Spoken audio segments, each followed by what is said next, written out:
The rejection email arrived while David was hosting his monthly poker night. I stared at my laptop screen, the blue light illuminating my face in the darkness of our home office, reading and rereading the words as though they might somehow rearrange themselves into acceptance. While your application showed promise, we regret to inform you that we cannot offer you admission to our executive MBA program at this time. Before we jump back in, tell us where you're tuning in from, and if this story touches you, make sure you're subscribed, because tomorrow I've saved something extra special for you. My fingers hovered over the keyboard, trembling slightly as I closed the email. This was the third business school rejection in 2 months. Each one felt like a personal indictment of my capabilities, each one chipping away at the confidence I'd spent years building. From the living room came the sound of laughter, the clink of poker chips, and David's voice rising above the others. You should have seen her face when she got the last rejection, like someone had run over her puppy. More laughter. I froze, my hand still on the mouse. I keep telling her, Ellie, some people just aren't cut out for business school. But she's got this weird idea that she needs some fancy degree to be successful. The words stung more than the rejection itself. I'd been with David for 7 years, married for 5. He'd never openly mocked my ambitions before, at least not where I could hear him. "What's she want with an MBA anyway?" asked someone, probably Mark from David's marketing team. "Doesn't she already have that little bakery thing?" My little bakery thing. Rising Sun Bakery. The business I'd built from nothing 4 years ago with my grandmother's recipes and every penny of my savings. The business that now employed 6 people and had been featured in local magazines. The business that I knew could be so much more with the right guidance and education. "Yeah, she's got her cupcakes," David replied, his voice dripping with condescension. "But lately she's got this idea she could be the next Sarah Blakely or something.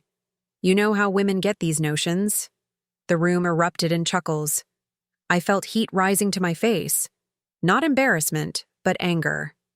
Pure, clarifying anger. I quietly closed the laptop and moved away from the door, not wanting to hear more. In our bedroom, I caught my reflection in the mirror, still in the professional outfit I'd worn to the bakery earlier.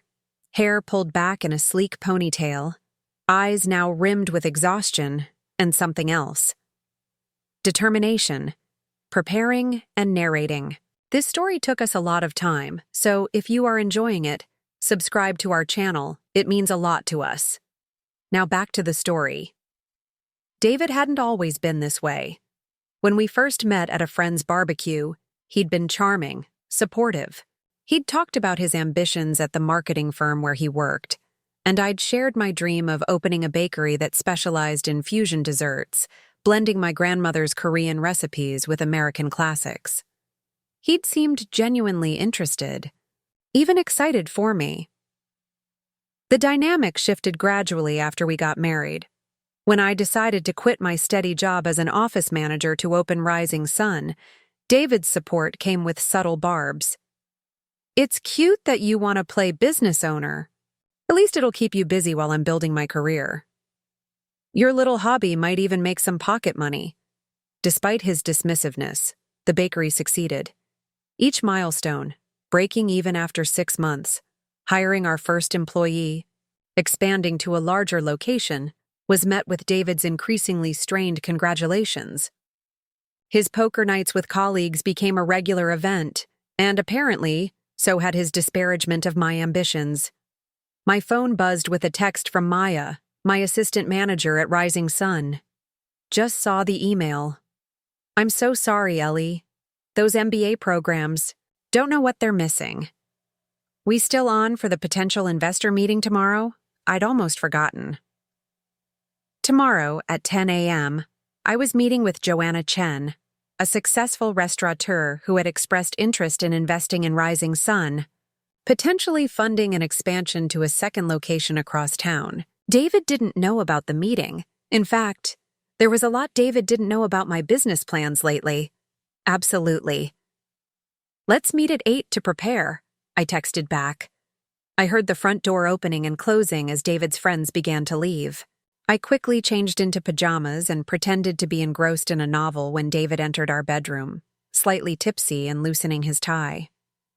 "Hey, babe," he said, his voice softer than it had been with his friends. "You've been quiet tonight. Everything okay?" I considered confronting him about what I'd overheard but decided against it. Something had shifted inside me. A quiet resolve. "Taking root. Just tired," I replied. "Big day at the bakery tomorrow."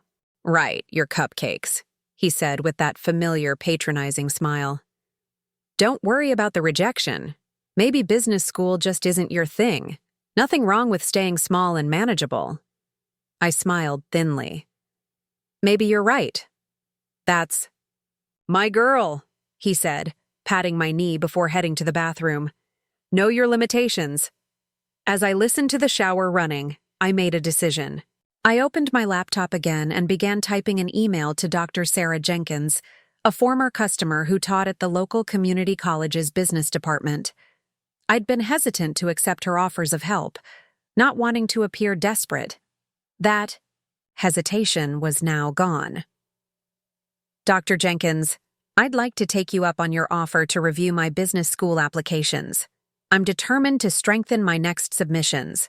Would you be available for coffee next week?" I hit send before I could second-guess myself. The next morning, I was at Rising Sun by 6 a.m., hours before we opened to customers. The sweet, yeasty smell of dough rising greeted me as I unlocked the door. This scent, more than anything, felt like accomplishment to me. I flipped on the lights and ran my hand along the smooth countertop as I walked to my small office in the back. Maya arrived at 7:30, earlier than our agreed meeting time, carrying 2 coffees and a folder tucked under her arm. "Thought you might need the extra caffeine today," she said, setting a cup on my desk. At 27, Maya was 5 years younger than me, with a business degree and a sharp mind for operations. She'd been with Rising Sun for 2 years and had become much more than an employee. "You're a lifesaver," I said, taking a grateful sip. "What's in the folder?" "Financial projections for the second location, updated after I ran the numbers again last night." She hesitated. "Also, I have something else to show you." She opened her laptop and turned it toward me. On the screen was the website for Beacon Business Academy, a part-time executive business program I hadn't considered. "Their application deadline isn't for another month," Maya explained. "It's less prestigious than the ones you applied to, but their focus is on entrepreneurs already running businesses. The program is designed to accommodate working schedules, and their acceptance rate is higher for people who can demonstrate real-world success." I scrolled through the website, feeling a flicker of hope. "How did you find this?" "My cousin graduated from their program last year. She started a clothing boutique that now has 3 locations." Maya paused. "Ellie, I know this means a lot to you, and for what it's worth, I think you're already a brilliant businesswoman. But if you want those credentials to take Rising Sun to the next level, I think this might be your path." I stared at the application requirements. They emphasized practical experience over perfect academic credentials, exactly what I had. "This looks promising," I admitted. "But let's focus on today's meeting first. If we can secure Joanna's investment, it changes everything." Maya nodded and opened her folder. For the next hour, we reviewed our presentation, anticipating questions, refining our expansion plan. Rising Sun wasn't just my dream anymore. It had become Maya's too, and potentially many others if we could grow. At 9:45, Joanna Chen arrived, 15 minutes early. I recognized her immediately. A striking woman in her early 50s with impeccable style and a reputation for turning good restaurants into exceptional ones. She'd first visited Rising Sun 3 months ago and had returned weekly since, gradually, engaging me in conversations about business models and customer demographics. "Ellie," she greeted me warmly, shaking my hand. "Your honeycomb lavender cupcakes have become my Friday reward to myself. I've been looking forward to this conversation. I led her to our best table, now set with a selection of our signature pastries and fresh coffee. Maya joined us, tablet in hand for her portion of the presentation. Before we start, Joanna said, I want to be direct. I've been following Rising Sun since you opened. The growth you've achieved is impressive, but what really interests me is your vision. Tell me where you see this business in 5 years, and don't hold back. I want to hear the dream, not the safe version. I took a deep breath. For months, I'd been tamping down my ambitions when discussing them with David, making them smaller, less threatening to his ego.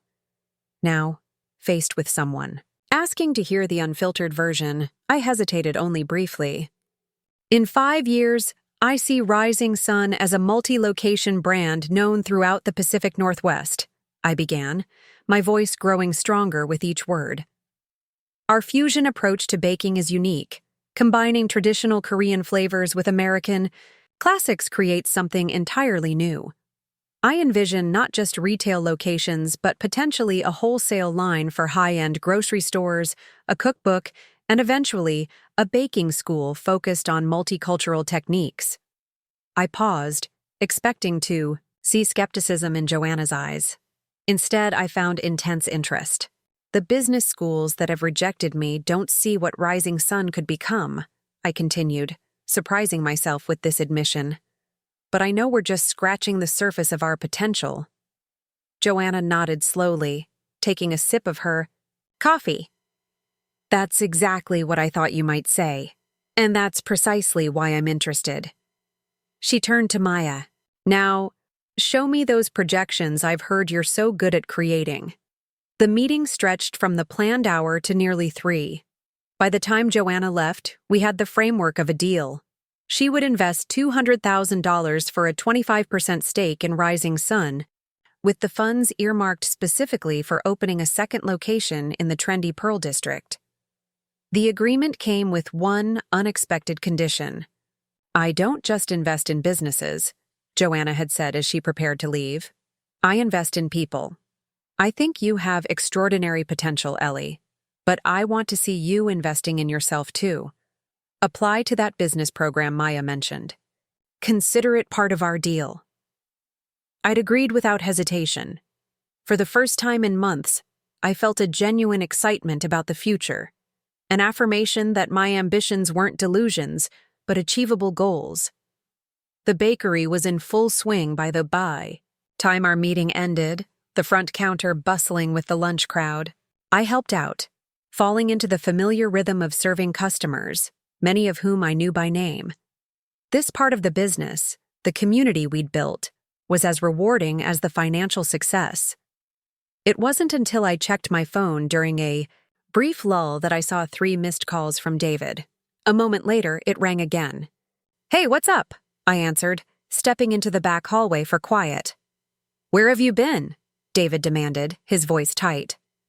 I stopped by the bakery to surprise you with lunch, and Maya said you were in a meeting. What meeting? I hesitated. In the past, I might have downplayed the significance of Joanna's investment, knowing it would trigger David's insecurities. The old pattern, make myself smaller to make him comfortable. Not today. I was meeting with an investor, I said clearly. Joanna Chen is putting $200,000 into Rising Sun for a second location. Silence. Then, you're kidding, right? You didn't think this was something we should discuss first? It's my business, David. It's our financial future, he countered. What if this expansion fails? What if you lose everything? Did you even consider how this affects me? I closed my eyes, leaning against the wall. The pattern was so clear now. My successes were somehow threats to him, as though we were in competition rather than a partnership. The investor meeting went very well, I said, keeping my voice level. We can talk more about it tonight. I need to get back to work now. Ellie, he started, but I ended the call.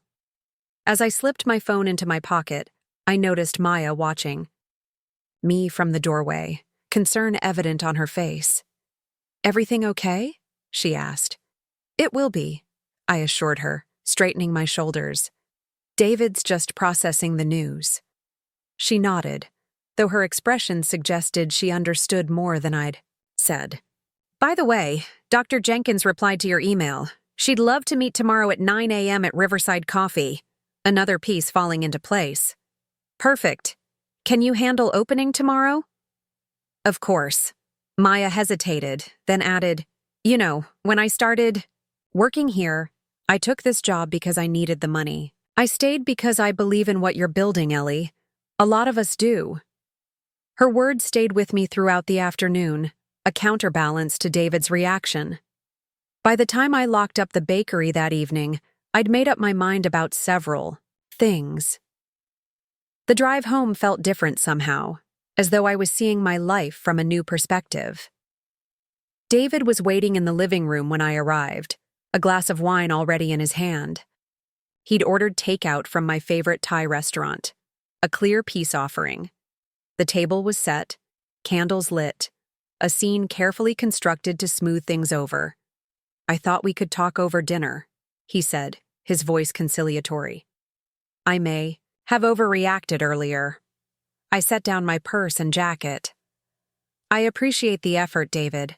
We sat down to eat, an uncomfortable silence stretching between us. Finally, David spoke. So tell me about this investor. Are you really going through with it? Yes, I said simply. The paperwork will be finalized next week. Second location opens in 4 months if all goes to plan. He twirled noodles around his fork without eating them.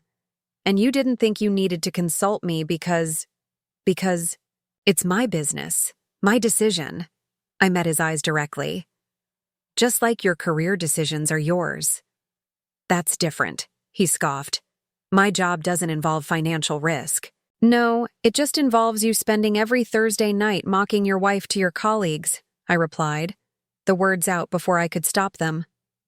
His fork clattered against his plate. What are you talking about? I heard you last night, about how I'm not cut out for business school, about my little bakery thing, about how women get these notions. A flicker of shame crossed his face, quickly replaced by defensiveness. You were eavesdropping? I was in our home office working when your voices carried. That's not the point, David. He pushed his plate away. Look, it was just guys talking. You know how it is. I didn't mean anything by it. I think you did. I took a sip of water, collecting my thoughts. And it made me realize this isn't new. You've been undermining me for years, always with that same condescending tone, like my business is some cute hobby. That's not fair. I've been accepted to a business program, I interrupted, the lie slipping out easily. Beacon Business Academy. I start next month. David stared at me, clearly caught off guard. You applied without telling me? I nodded, committed now to the small deception. I would apply to Beacon first thing tomorrow, after meeting with Dr. Jenkins. Given my qualifications and Rising Sun's success, I felt reasonably confident about my chances. So, this is how it's going to be? David asked, his voice hardening. You making major decisions without me? What happened to being partners? Partners support each other, I said quietly. They don't mock each other behind their backs. They celebrate successes instead of seeing them as threats. He ran a hand through his hair, frustration evident. You're blowing this way out of proportion. So I said some stupid things to the guys. That doesn't erase everything I've done to support your bakery. Like what exactly? I challenged. Name one thing you've done to actually support Rising Sun, not just tolerate it. He opened his mouth, then closed it again, clearly searching for an example. The fact that he couldn't immediately point to anything spoke volumes. This isn't about the bakery, he finally said. This is about you changing. The Ellie I married was focused on us, on our future together. Now it's all about your business, your expansion, your MBA. The Ellie you married had dreams, I corrected him. Dreams you initially pretended to support until they started becoming reality. Now I have to wonder, Did you ever actually believe in me? Or did you just assume I'd fail? The question hung in the air between us, uncomfortable and revealing. David pushed back from the table, standing abruptly. "I'm going out," he announced. "We can finish this conversation when you're being more reasonable." As the front door slammed behind him, I remained at the table, surrounded by the now cold Thai food and flickering candles. Instead of the hurt or uncertainty I might have felt in the past, I experienced something unexpected: relief. The confrontation had been building for months, perhaps years, and finally bringing it into the open felt like setting down a heavy burden. My phone buzzed with an email notification. Dr. Jenkins confirming our meeting tomorrow. Another buzz. Maya sending the finalized projections for Joanna to review. A third. The Beacon Business Academy application portal, welcoming me to begin my application. I opened my laptop there at the dining table, surrounded by the remnants of a failed peace offering, and began typing my personal statement for Beacon. The words flowed easily now, authentic and confident. My journey as an entrepreneur began with a simple belief that blending traditions could create something entirely new.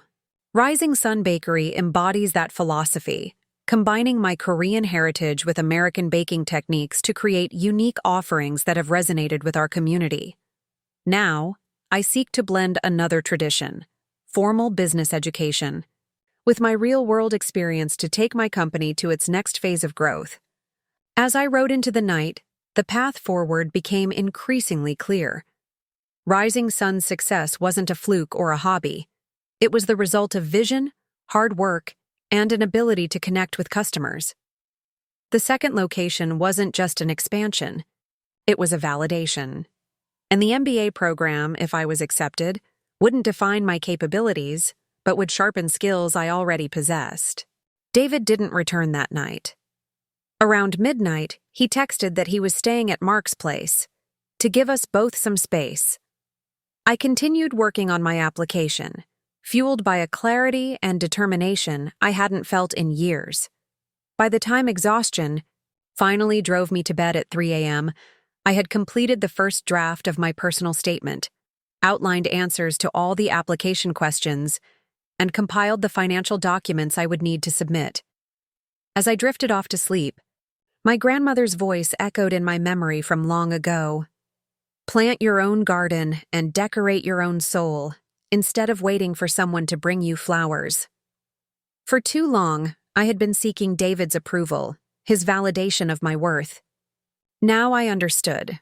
My garden was already blooming, with or without his acknowledgement. Tomorrow would bring my meeting with Dr. Jenkins, the formal beginning of my application to Beacon, and undoubtedly more tension with David. But for the first time in years, I wasn't afraid of the conflict. Something had shifted fundamentally in our relationship, or perhaps more accurately, something had shifted in me. The seeds of discontent had been planted long ago. Now they were finally breaking through the soil, reaching toward the light. The morning light filtered through the blinds as I prepared for my meeting with Dr. Jenkins. David still hadn't returned home, but his absence felt less like abandonment and more like the space I needed to think clearly. I chose my outfit carefully, professional but not overly formal. A slate gray blazer over a simple blouse, dark jeans, and low heels. The woman in the mirror looked determined, focused. My phone chimed with a text from David. "We need to talk tonight. This isn't us. Let's fix this." I hesitated before responding. "Yes, we do need to talk. I'll be home around 6. Riverside Coffee was busy with the morning rush when I arrived. Dr. Jenkins had secured a quiet corner table and waved me over, her silver-streaked hair pulled back in a practical ponytail, reading glasses perched on her nose as she reviewed documents. "Ellie," she stood to greet me with a firm handshake. "I've been hoping you'd reach out. I ordered you a latte. I hope that's all right." "Perfect, thank you." I settled across from her, noticing she already had a folder with my name on it. "I pulled your previous applications," she explained, following my gaze. First, let me say that I think those schools made a mistake. Your business acumen is evident in what you've built with Rising Sun. But applications are a game with specific rules, and I think we can play it better this time.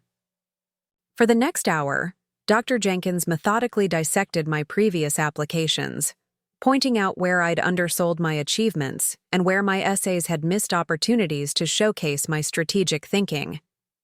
She was direct but encouraging, her feedback precise. "Your numbers speak for themselves," she said, tapping the financial growth charts I'd included. "But you're not telling the story behind them. Why fusion baking? Why Korean Americans specifically? What market gap did you identify? These programs want to see not just that you can execute, but that you can innovate." I found myself describing my grandmother's influence, how she'd adapted traditional Korean recipes when ingredients weren't available in America, creating something entirely new in the process. I explained how I'd seen a similar opportunity in the bakery market. Customers craving something beyond the standard offerings but still within their comfort zone. "That's it," Dr. Jenkins said, scribbling notes. "That's the narrative thread that makes your application compelling. You're not just a successful small business owner, you're an innovator who identified a unique market position and executed on it perfectly." By the end of our meeting, we had a complete strategy for my Beacon application and a timeline for preparing it. I felt energized, validated by her professional assessment of my capabilities. "One more thing," Dr. Jenkins said as we gathered our papers. "I noticed you mentioned a potential investor in second location. Have you considered how your enrollment in a business program might affect that expansion timeline?" I explained Joanna's investment and her insistence that I pursue business education. "Fascinating." Dr. Jenkins nodded appreciatively. "She sees what I see, that you're already highly capable, but formal education will give you the framework and vocabulary to scale more effectively." She paused. "How does your husband feel about all this?" The question caught me off guard. "He's adjusting to the idea." Her knowing smile suggested she understood more than I'd said. Change is difficult for partners sometimes, especially when one person's growth highlights the other's stagnation. The observation was uncomfortably accurate. David had been in the same position at his marketing firm for nearly 3 years, passed over for promotion twice. Meanwhile, Rising Sun had steadily expanded under my leadership. "Just remember, Dr. Jenkins continued, your success doesn't diminish him unless he chooses to see it that way. That's his work to do, not yours." Her words stayed with me as I drove directly to Rising Sun after our meeting. The morning rush was in full swing when I arrived, with Maya efficiently managing the counter while our 2 bakers kept the display, cases filled with fresh pastries. "How'd it go?" Maya asked when there was a momentary lull. "Really well. I'm submitting my application to Beacon next week." I hesitated, then added, "I told David I've already been accepted." Maya raised an eyebrow but didn't comment on the lie. Instead, she handed me a thick envelope. "Joanna's attorney dropped this off this morning, the investment paperwork for review." I took the envelope, feeling its weight, literal and figurative. "I'll go over it in my office." The legal documents were straightforward, matching the terms we'd discussed. Joanna's investment came with reasonable protections for her 25% stake, but left day-to-day operations entirely in my hands. There was also a handwritten note. "Ellie, I'm thrilled to be part of Rising Sun's next chapter. I've reserved your place at the Women in Business Mentorship Dinner next month, an excellent networking opportunity with potential vendors and partners for your second location. Looking forward to seeing great things from you. Joanna." I was still smiling at the why. Note when my office phone rang, a number I didn't recognize. "Rising Sun Bakery, this is Ellie." "Mrs. Morrison, this is Craig Daniels from First Republic Bank. I'm calling regarding your business loan application." I frowned, confusion replacing my earlier optimism. "I'm sorry, there must be a mistake. I haven't applied for a loan." A pause. I have an application here submitted yesterday for Rising Sun Bakery. It's signed by David Morrison, listed as co-owner. The room seemed to tilt slightly. There's been a mistake. David Morrison is my husband, but he's not a co-owner of Rising Sun Bakery. I'm the sole proprietor. I see. The banker's professional tone remained unchanged. The application includes your business license number and tax ID. Perhaps you should discuss this with Mr. Morrison. In the meantime, I'll put a hold on this application. Yes, please do that, I managed to say, my mind racing. Thank you for calling. I hung up and immediately checked my desk drawer where I kept copies of Rising Sun's important documents. Everything appeared to be in place, but David knew where I kept them. He also had access to our home office where duplicates were stored. My hands shook slightly as I called our home number, half expecting David to answer. When it went to voicemail, I hung up and tried his cell. Hey, you've reached David Morrison. Leave a message. David, call me immediately. We need to talk about the loan application you submitted using Rising Sun's information. My voice was steady despite the anger building inside me. I sat back in my chair, trying to process what was happening. Why would David apply for a business loan using Rising Sun's credentials without telling me?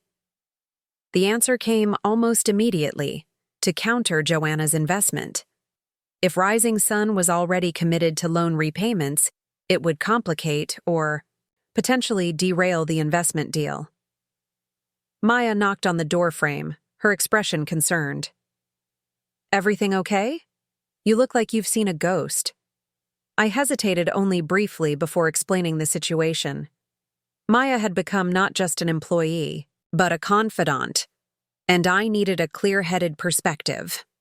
That's crossing a major line, she said when I finished. Can he even do that legally? No, which is why the bank called to verify. But the attempt itself, I couldn't finish the sentence. The deliberate sabotage felt like a betrayal beyond anything I'd imagined David capable of. What are you going to do? First, I'm going to call my bank and put a fraud alert on all Rising Sun's accounts. Then I'm going to call Joanna's lawyer and explain what's happening. I took a deep breath. And then I'm going to have a very difficult conversation with my husband. Over the next hour, I methodically protected my business, changing passwords, alerting my bank to potential unauthorized activities, and calling Joanna's attorney to explain the situation. The lawyer was understanding, but direct. This raises concerns, Ellie. Not about you, but about potential complications. We should meet to discuss additional protections for Joanna's investment. By the time I closed the bakery that evening, David had still not returned my calls. I drove home with a strange calm, the kind that comes with absolute clarity. This wasn't just about David's insecurity anymore. He had actively tried to undermine my business. I arrived home to find David in the kitchen, cooking dinner as though nothing had happened. The domestic scene, pasta boiling on the stove, garlic bread in the oven, felt surreal against the backdrop of what I now knew. Hey, he said cautiously, stirring the sauce. I thought we could have dinner and talk things through calmly. Did you apply for a business loan using Rising Sun's information? I asked directly, not bothering with preliminaries. His hand stilled on the spoon for just a moment. A tell I might have missed if I hadn't been watching for it. What? No, of course not. The denial came too quickly, his voice slightly higher than normal. That's interesting, because First Republic Bank called me today to verify an application submitted by you, using my business license and tax ID numbers. David set down the spoon and turned to face me, his expression shifting from fake confusion to defensive justification in an instant. Okay, yes, I did. But only because you're making rash decisions about our financial future. He crossed his arms. This investor deal is too risky. A traditional bank loan gives us more control. Us? I repeated, incredulous. There is no us in Rising Sun. It's my business, David. Mine alone. You have never contributed a penny, an hour of work, or even genuine support. I'm your husband. Your decisions affect me too. That doesn't give you the right to commit fraud, I countered, keeping my voice level despite the anger building inside me. Because that's what this was. Fraud. You forged my signature, used my business credentials without permission, and attempted to create a financial obligation that could sabotage Joanna's investment. David's face flushed. I was trying to protect us from making a mistake. This Joanna person is a stranger. Why would she invest unless she thinks she can eventually take control? Because she believes in what I've built, I said simply. Because she sees Rising Sun's potential just like I do. I paused, studying him. The real question is why you don't.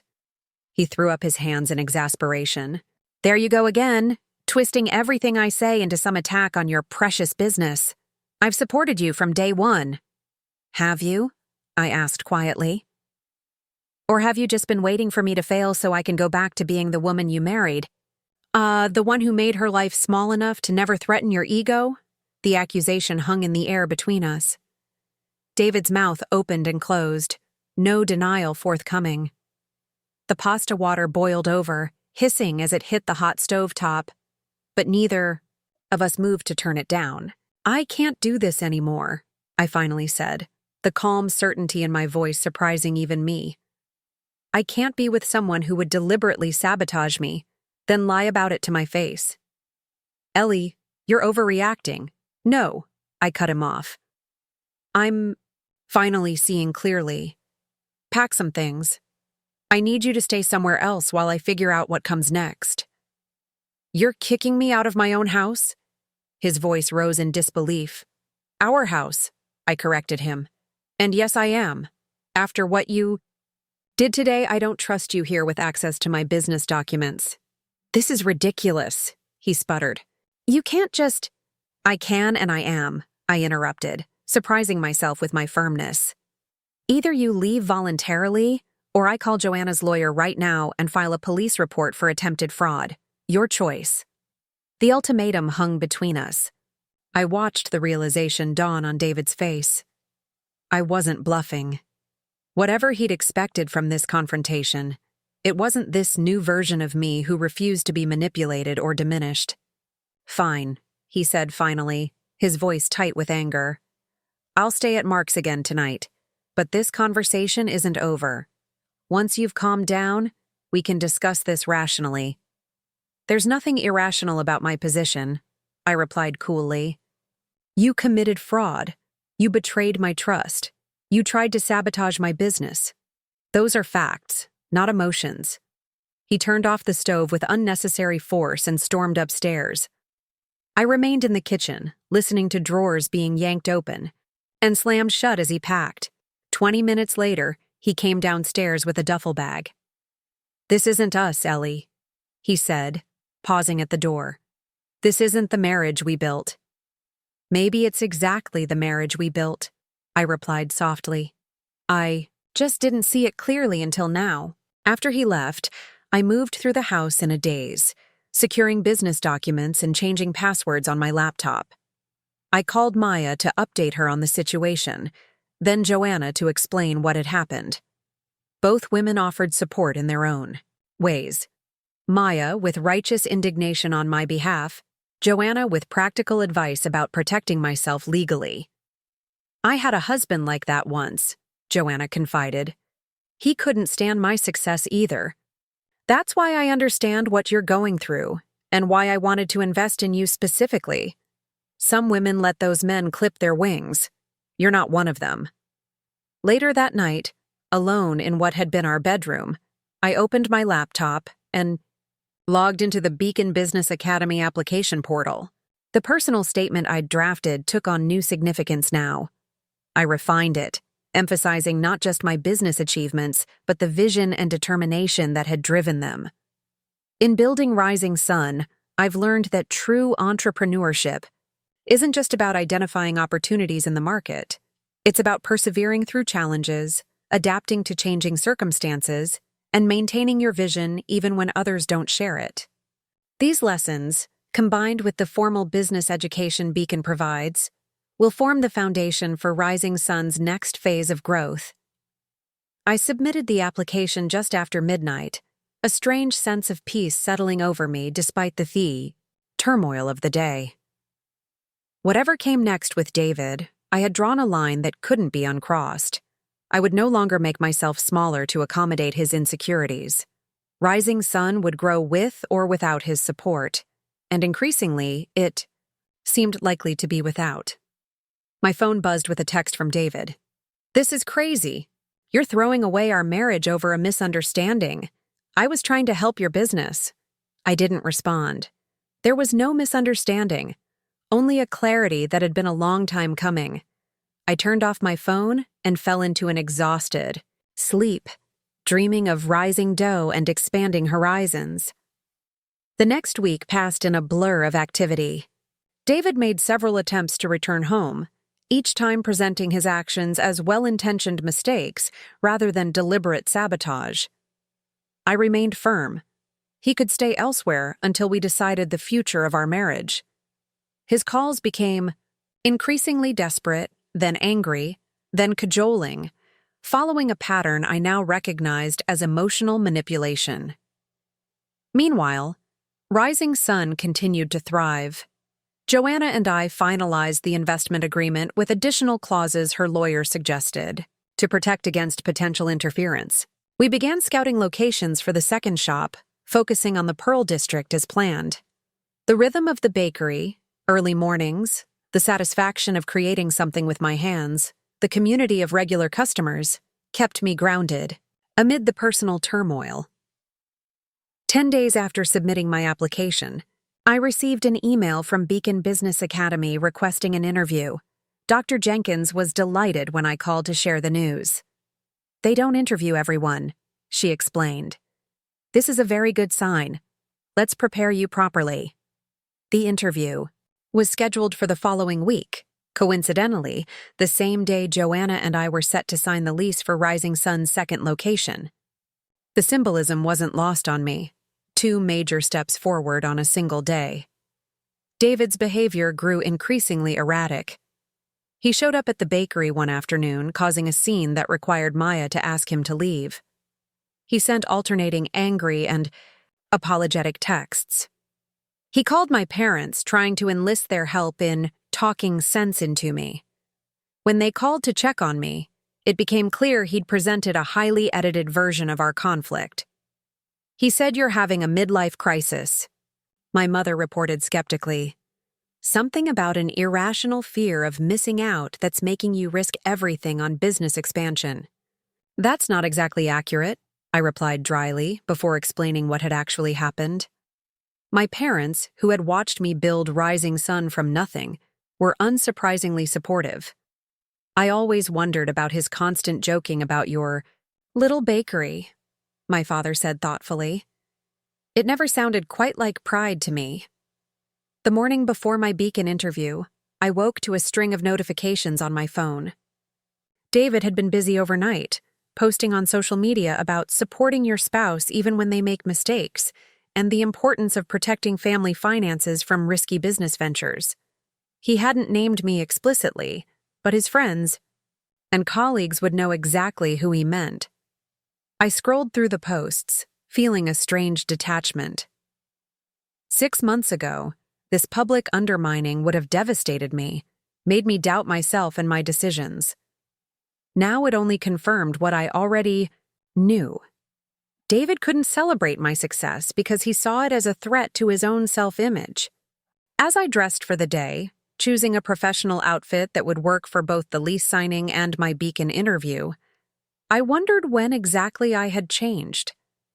Perhaps it hadn't been a single moment, but a gradual accumulation of small realizations, like sediment building up until it finally broke the surface of the water.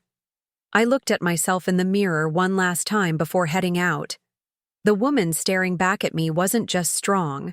She had always been strong. The difference now was that she knew it, and she wasn't afraid to show it. Dr. Jenkins had said something during our preparation session that resonated deeply. The greatest saboteurs in our lives sometimes wear the mask of protectors. They limit us while claiming it's for our own good. David had been my greatest saboteur, but unwittingly, he had also become the catalyst for my most significant growth. In trying to keep me small, he had forced me to recognize just how big my dreams could be. I picked up my keys and my portfolio containing both the lease documents and my interview materials. Whatever happened today would shape the next chapter of my life, a chapter I was finally writing for myself, not for anyone else's approval. As I stepped out into the morning sunlight, I felt lighter than I had in years. David had tried to sabotage my dreams, but in doing so, he had inadvertently freed me to pursue them with a determination I hadn't known I possessed. The Pearl District location was everything I'd hoped for. A corner storefront with large windows, exposed brick, walls, and enough space for both retail and a small seating area. As Joanna and I walked through it with the real estate agent, I could already visualize the display cases, the custom counter, the cozy tables where customers would linger over coffee and pastries. The foot traffic is excellent, the agent explained, gesturing toward the busy street. And this area has seen a 15% increase in new businesses over the last year. Joanna nodded approvingly. The demographic is perfect too. Young professionals, affluent families, exactly the clientele who would appreciate Rising Sun's offerings. She turned to me. What do you think, Ellie? I ran my hand along the worn brick wall, feeling its texture. It's perfect. The space has character, but it's not so precious that customers won't feel comfortable. I could already imagine the subtle fusion of Korean and American design elements we'd incorporate, echoing the fusion approach of our baking. Let's sign the papers then, Joanna said decisively. I can see you've already mentally moved in. The lease signing was straightforward, the terms exactly as we'd negotiated. As I signed my name on the final page, I felt a surge of both excitement and validation. This second location wasn't just an expansion, it was proof that my vision for Rising Sun had been correct all along. Congratulations, Joanna said as we exited the building. Now you'd better hurry to that interview. It's across town, right? I checked my watch, just enough time if traffic cooperated. Yes, Beacon's campus is about 20 minutes from here. I'll drive you, she offered. Consider it my first official act as your investor. During the drive, Joanna shared stories from her own entrepreneurial journey, the challenges she'd faced, the mistakes she'd made, and most importantly, the ways she'd learned to trust her own judgment.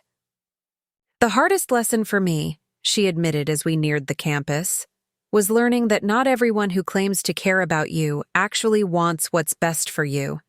Some people need you to stay small so they can feel big. The observation hit uncomfortably, close to home, but I appreciated her candor. I'm starting to understand that, I replied. It's just difficult when that person is someone you built a life with. Joanna nodded sympathetically. The people closest to us can do the most damage precisely because we trust them, but they can also be our greatest allies for the same reason. The trick is figuring out which is which. She pulled up to the campus entrance. You've got this, Ellie. Just be yourself. They'd be fools not to see what I see in you. The Beacon Business Academy campus was modest compared to the prestigious schools I'd applied to previously, but it had an energy I immediately connected with. The buildings were modern and practical. The students I passed in the hallways diverse in age and background. This wasn't a place for theoretical business discussions. It was clearly focused on practical application. Amanda Reeves, the program director, met me in her office, a comfortably cluttered space with books stacked on every surface and a wall covered in photographs of what I assumed were former students at their businesses. Ellie Morrison, she greeted me warmly. Your application was quite impressive. Rising Sun Bakery has built quite a reputation in a relatively short time. Thank you, I replied, settling into the chair across from her desk. It's been an incredible journey so far. That's what I'd like to hear about today, she said, opening a folder with my application materials. Not just what you've achieved, but how you achieved it. The process, the decisions, the lessons learned along the way. What followed was the most engaging interview I'd ever experienced. Unlike my previous business school interviews, where I'd felt like I was being assessed against some abstract ideal of business acumen, Amanda seemed genuinely interested in understanding my specific path.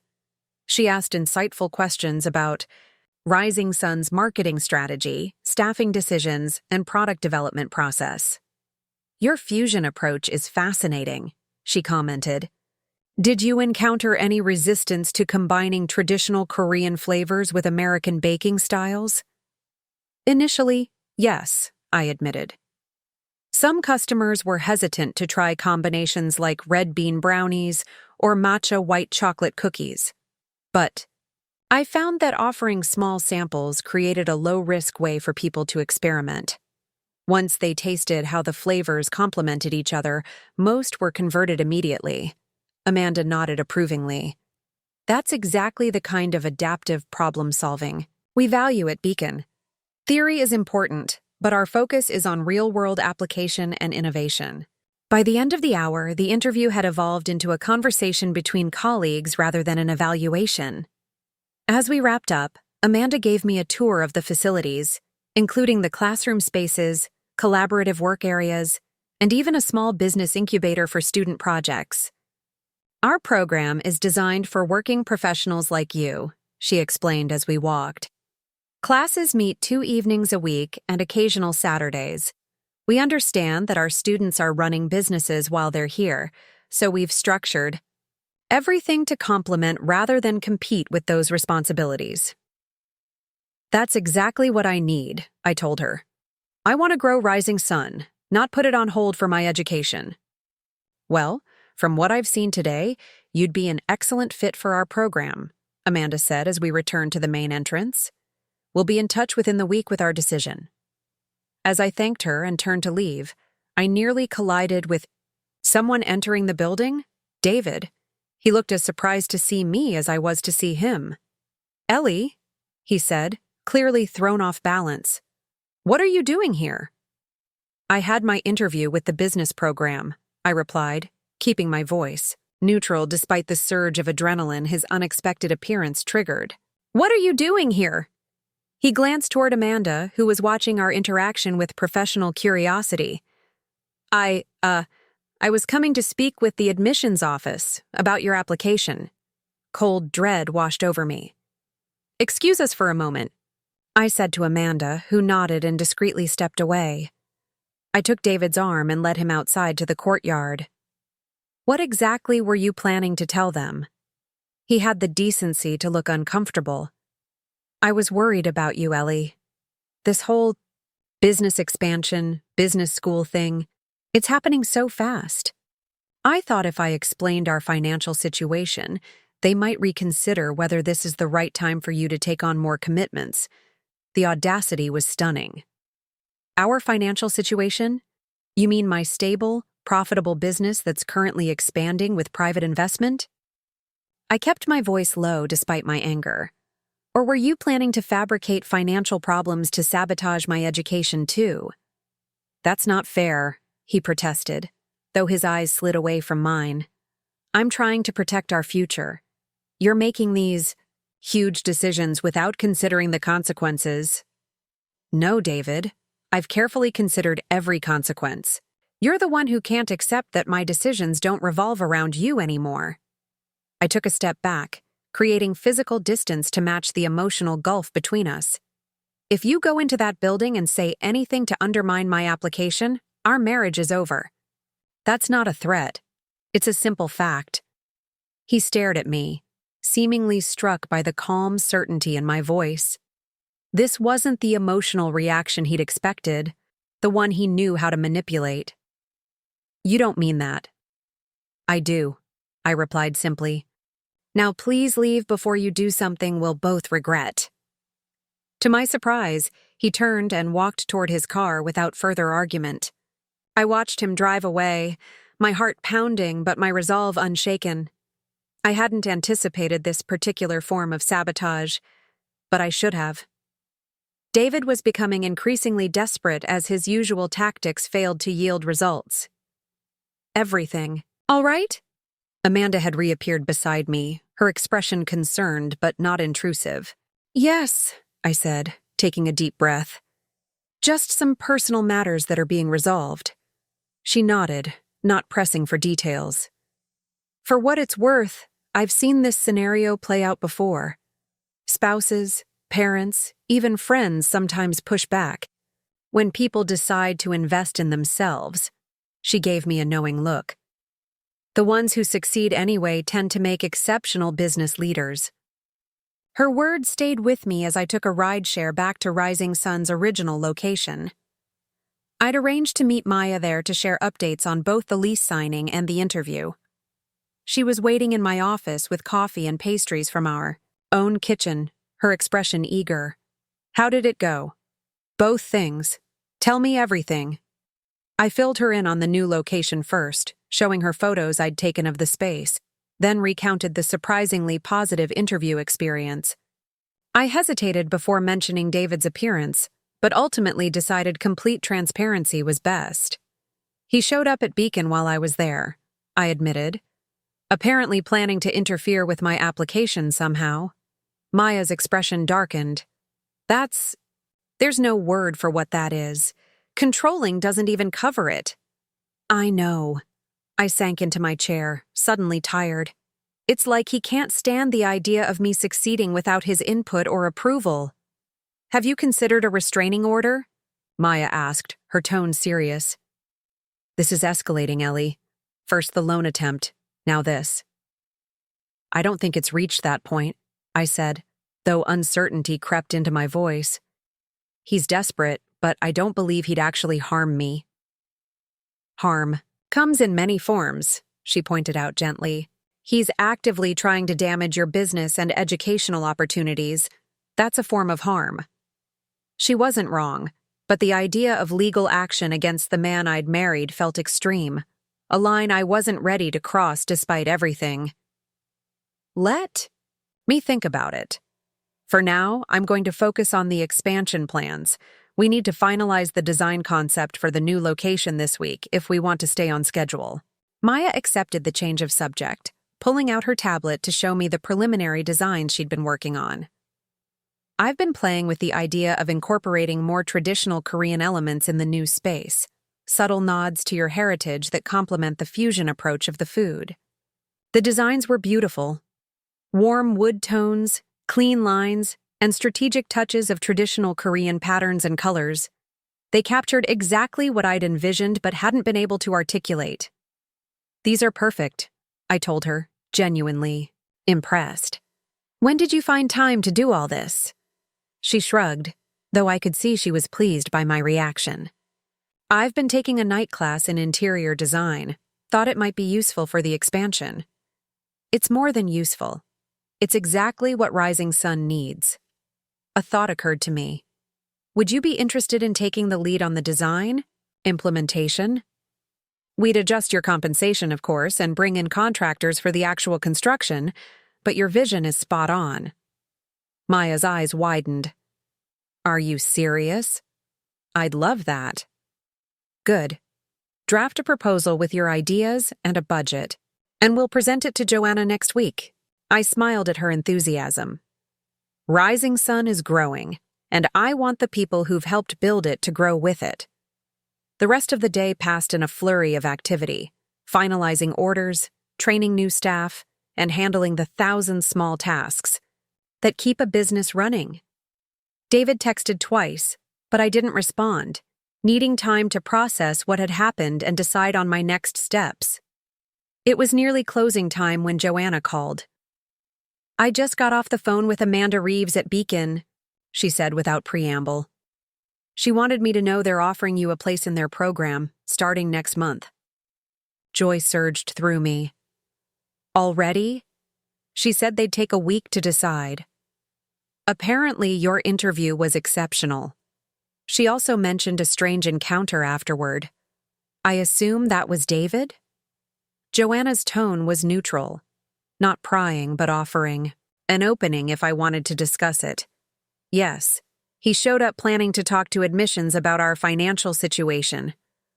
I couldn't keep the bitterness from my voice.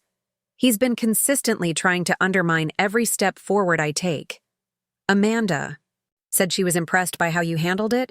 Calm, professional, no drama. Joanna paused. That's why they fast-tracked your acceptance. They want students who can navigate complex personal situations without letting them derail their professional objectives. The validation felt tremendous, not just of my business acumen, but of how I was handling the increasingly difficult situation with David. I appreciate you letting me know. There's something else, Joanna continued. The Women in Business Mentorship dinner I mentioned? It's this Saturday. Short notice, I know, but it's an exceptional networking opportunity. Several potential vendors for the new location will be there, including that artisanal coffee roaster you were interested in partnering with. Saturday was just 2 days away. Under normal circumstances, I'd have been thrilled, but now my first thought was of David's potential reaction. Would he see this as another threat? Another reason to escalate his interference? As if reading my thoughts, Joanna added, I understand if your personal situation makes this complicated. But remember, your business doesn't stop growing just because your marriage is in flux. She was right. I couldn't put Rising Sun on hold while navigating the breakdown of my relationship. I'll be there, I decided. Text me the details. That evening, I returned to what still felt like our home, though David hadn't been back in nearly 2 weeks. The emptiness was both peaceful and disconcerting. I'd grown used to his presence, even when that presence had been subtly undermining me. Now I had to learn to occupy space differently, to fill the silence with my own thoughts rather than his running commentary. I prepared a simple dinner and sat at the kitchen table with my laptop, formally accepting Beacon's offer and beginning to map out how I would balance the program's requirements with Rising Sun's operations and expansion. The challenge was significant but energizing rather than overwhelming. For the first time in years, I felt fully capable of charting my own course. My phone rang. David again. This time, I answered. Ellie, he sounded relieved. Finally. We need to talk about what's happening. Yes, we do, I agreed, surprised by my own composure. But not tonight, and not until I've had time to think through everything. What you did at Beacon today crossed a serious line, David. I know, he said quickly. I wasn't thinking clearly. I'm just worried about us, about where all this is heading. It feels like you're building a life that doesn't include me. The observation was accurate, though not in the way he meant it. I'm building a life that doesn't revolve around you, I corrected him. There's a difference. Silence stretched between us. When can we talk? He finally asked. Next week, I decided. I need to focus on Rising Sun's expansion plans right now. Are you seeing someone else? The question came out of nowhere, catching me off guard. Is that what this is really about? This investor woman? I almost laughed at the absurdity. No, David. This is about me pursuing my dreams despite your consistent attempts to sabotage them. This is about me finally recognizing my own worth instead of accepting your limited view of it. That's not fair. It's completely fair, I interrupted. Your actions speak for themselves. The loan application fraud, showing up at Beacon to interfere with my education, the social media posts undermining my business decisions. These aren't the actions of a supportive partner. I made mistakes, he admitted, his voice softening. But I love you, Ellie. We can work through this. 6 months ago, those words would have been enough to make me second-guess myself, to wonder if I was overreacting. Now they felt like another manipulation tactic, a way to draw me back into patterns that diminished me. Maybe we can, I said, not wanting to make permanent decisions in the heat of emotion. But not right now. I need space to think clearly, and you need to respect that. Fine, he said after a pause, his tone shifting to that familiar wounded indignation. Take your space. but remember everything I've done for you, for us. After we hung up, I sat in the quiet kitchen, turning our conversation over in my mind. David had always been skilled at reframing his actions as sacrifices, at positioning himself as the generous, supportive husband despite evidence to the contrary. It was a narrative I'd accepted for years without question. Now I saw it for what it was: a subtle form of control, a way to keep me perpetually grateful and therefore compliant. The next day brought the formal lease papers for the new location and the official acceptance package from Beacon. As I reviewed both documents in my office at Rising Sun, I felt a surge of pride that had nothing to do with external validation. This was the result of my vision, my persistence, my willingness to believe in possibilities that others, particularly David, had dismissed. Maya knocked on my door, looking slightly apprehensive. "There's someone here to see you. Says he's an old friend of David's." I frowned, setting aside the papers. "Did he give a name?" "Mark Stevens." "He's waiting at the counter." Mark, David's closest friend and the host of those infamous poker nights, where I'd been the subject of mockery. What could he possibly want? "I'll be right out," I told Maya, taking a moment to compose myself before heading to the front of the bakery. Mark was examining the display case with apparent interest, though he looked distinctly uncomfortable in the bright, cheerful space. In his dark suit and expensive watch, items I now recognized as status symbols rather than necessities, he seemed out of place among our regulars. "Mark," I greeted him with professional courtesy. "This is unexpected." He straightened, adjusting his tie nervously. "Ellie, you look well. Could we talk somewhere private?" I gestured toward a small table in the corner, relatively isolated from other customers. "What can I do for you?" "It's about David," he said as we sat down. "He's not doing well, Ellie. He's staying at my place, barely eating, drinking too much. I'm worried about him." I nodded, acknowledging his concern without accepting responsibility for it. "I'm sorry to hear that. Has he considered talking to someone? A therapist, perhaps?" Mark looked taken aback, clearly having expected a different response. Guilt, perhaps, or immediate conciliation. "He doesn't need a therapist. He needs his wife back. Whatever's happened between you two, surely it can be fixed." "That depends on David," I said carefully. "His behavior recently has been concerning, to say the least." Mark leaned forward, lowering his voice. "Look, I know he can be a bit insensitive sometimes. The jokes at poker night? I'm guessing you heard those?" At my nod, he continued, "That was just guys blowing off steam. He didn't mean anything by it. And the fraudulent loan application using my business credentials? The attempt to interfere with my business school application? Were those just blowing off steam too?" I kept my tone even, curious to see how Mark would justify these actions. He had the grace to look uncomfortable.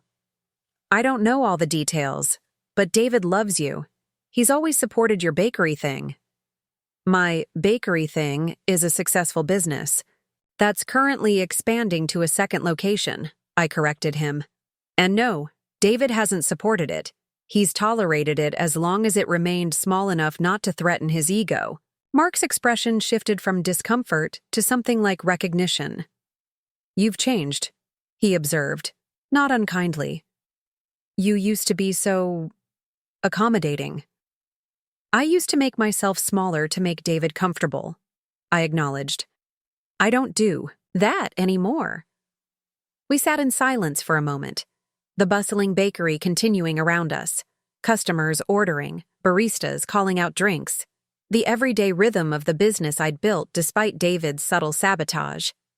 "I don't know what to tell him," Mark finally said. "He's convinced you'll come around, that this is just a phase." "It's not a phase. It's a recognition of patterns that have been there all along." I stood, indicating our conversation was concluding.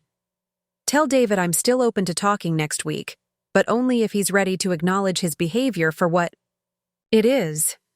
Mark nodded slowly, also rising. For what it's worth, I think I understand better now. Seeing you here, in your element, it's different than how David describes it. People often see what they want to see, I replied. I'm just making sure I see clearly now. After Mark left, I returned to my office, strangely energized by the encounter. There had been a time when Mark's opinion would have mattered to me, when his friendship with David would have given his words extra weight.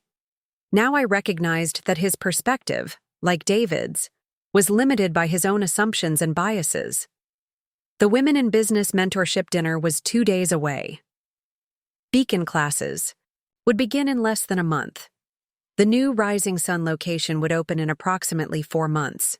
Each of these milestones represented a foundation stone in the life I was building, a life shaped by my own ambitions rather than someone else's expectations. David had tried to sabotage my dreams at every turn, sometimes subtly through dismissive comments and false support, sometimes overtly through direct interference. But in doing so, he had inadvertently strengthened my resolve, forced me to articulate my vision more clearly, and ultimately accelerated my growth rather than stunting it. As I returned to the lease paperwork, signing my name with confidence, where indicated, I realized that sometimes the greatest catalyst for change is resistance. Like bread dough that develops strength through the working of hands, my determination had grown more resilient through confronting the obstacles David had placed in my path. The second Rising Sun location would stand as testament to that resilience. Not just a business expansion, but a physical manifestation of my refusal to be diminished. Wherever my relationship with David ultimately led, that achievement could never be taken from me. Saturday evening arrived with a flurry of nervous energy. The Women in Business Mentorship Dinner represented another step into a world David had always subtly suggested wasn't meant for me. As I dressed in a sleek charcoal pantsuit, an investment, piece I'd purchased when Rising Sun first broke even, I found myself second-guessing small details. Was the outfit too formal? Not formal enough? Should I wear my hair up or down? Stop it, I told my reflection firmly. You belong in this room. Joanna had arranged for a car service to pick me up, a thoughtful touch that allowed me to focus on mentally preparing rather than navigating traffic. The dinner was being held at Cascade Heights, one of the city's most prestigious venues, its floor-to-ceiling windows offering panoramic views of the downtown skyline. As the car pulled up to the entrance, I took a deep breath, channeling the same confidence I'd felt when signing the lease for our second location. This wasn't just a networking opportunity. It was an affirmation that I deserved a seat at this table.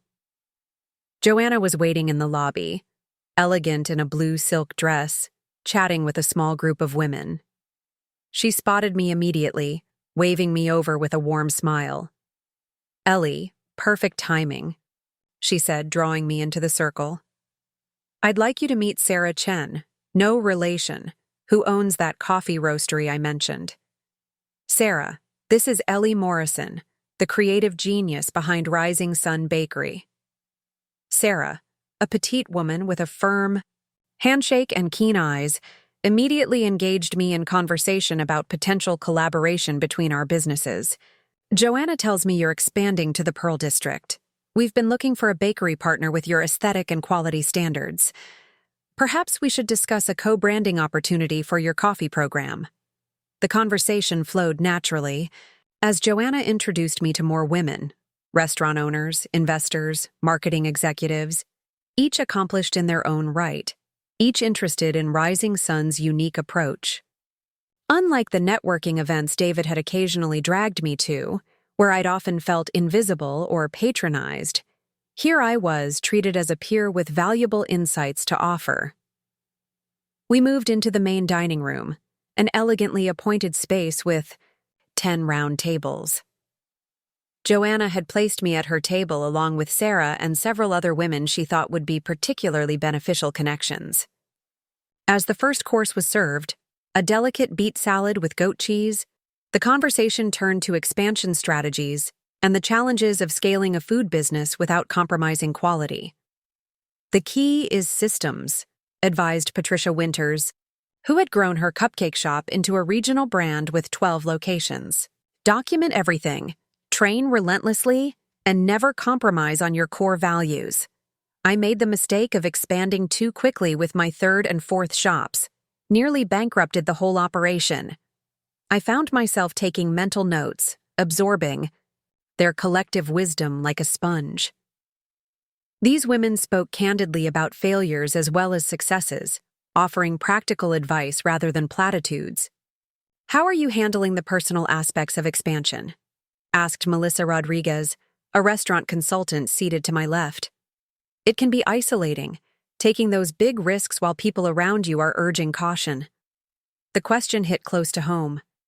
"It's been challenging," I admitted. "My husband doesn't fully support the expansion. He sees it as a risk rather than an opportunity." Understanding nods circled the table. "My first husband was the same way," Sarah shared.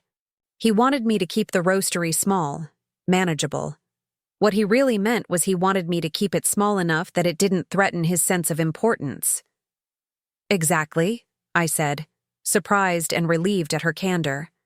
"It's like he's fine with my success as long as it's less significant than his." Patricia leaned forward. "Let me guess. He frames his concerns as protection?" "He's just looking out for you, making sure you don't overextend yourself?"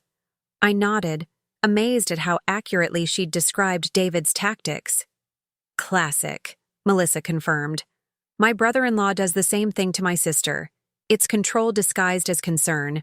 As dessert was served, a chocolate torte that I appreciated professionally as well as gastronomically, Joanna gently steered the conversation back to business, specifically the mentorship program that was the evening's focus. "Each of us remembers what it was like to scale for the first time," she explained. "This program pairs established business owners with entrepreneurs at that critical growth stage. Monthly one-on-one sessions, quarterly group workshops, and ongoing support, as needed. I'd be honored to mentor you through this expansion phase," Sarah offered, surprising me with her directness. "Our businesses would complement each other well, and I've been exactly where you are, both professionally and personally." By the end of the evening, I had not only secured a coffee supplier for the new location, but also gained a mentor and several potential collaborators for future projects. As Joanna and I waited for our cars outside, I couldn't contain my excitement. "This was incredible," I told her. "Thank you for including me. I've never experienced networking that felt so supportive." Joanna smiled knowingly. "Women in business understand each other's challenges in a way men often don't. We're not competing, we're collaborating." She paused as her car arrived. "Oh, before I forget, I've arranged for you to tour Sarah's roastery on Tuesday. She's very interested in developing a signature blend for Rising Sun." As my own car pulled up moments later, I felt a surge of gratitude for Joanna's mentorship. She wasn't just investing in my business, she was investing in me, opening doors I hadn't even known existed.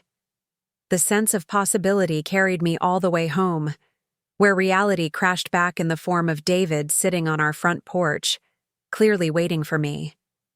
My stomach tightened at the sight of him, but I maintained my composure as I approached. "It's late, David," I said, unlocking the door without inviting him in.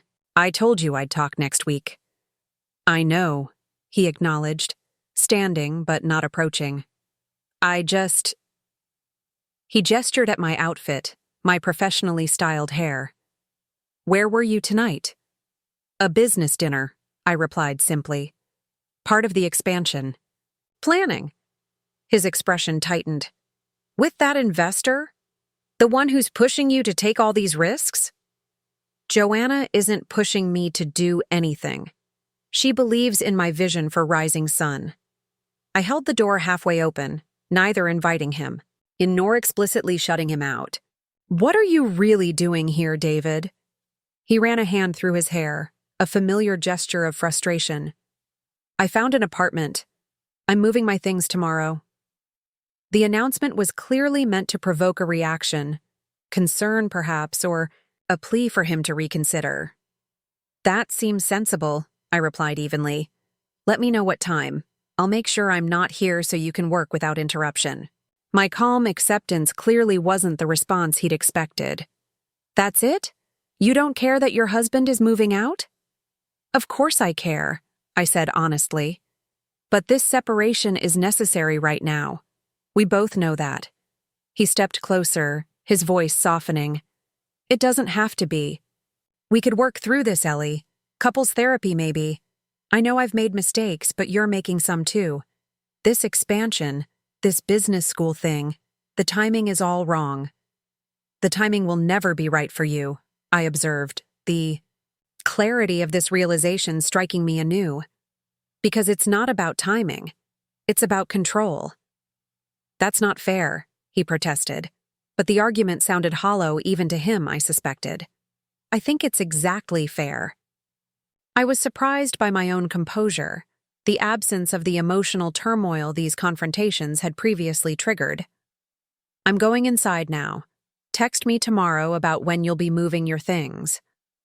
I closed the door gently but firmly, leaning against it as I heard his footsteps retreat down the porch steps.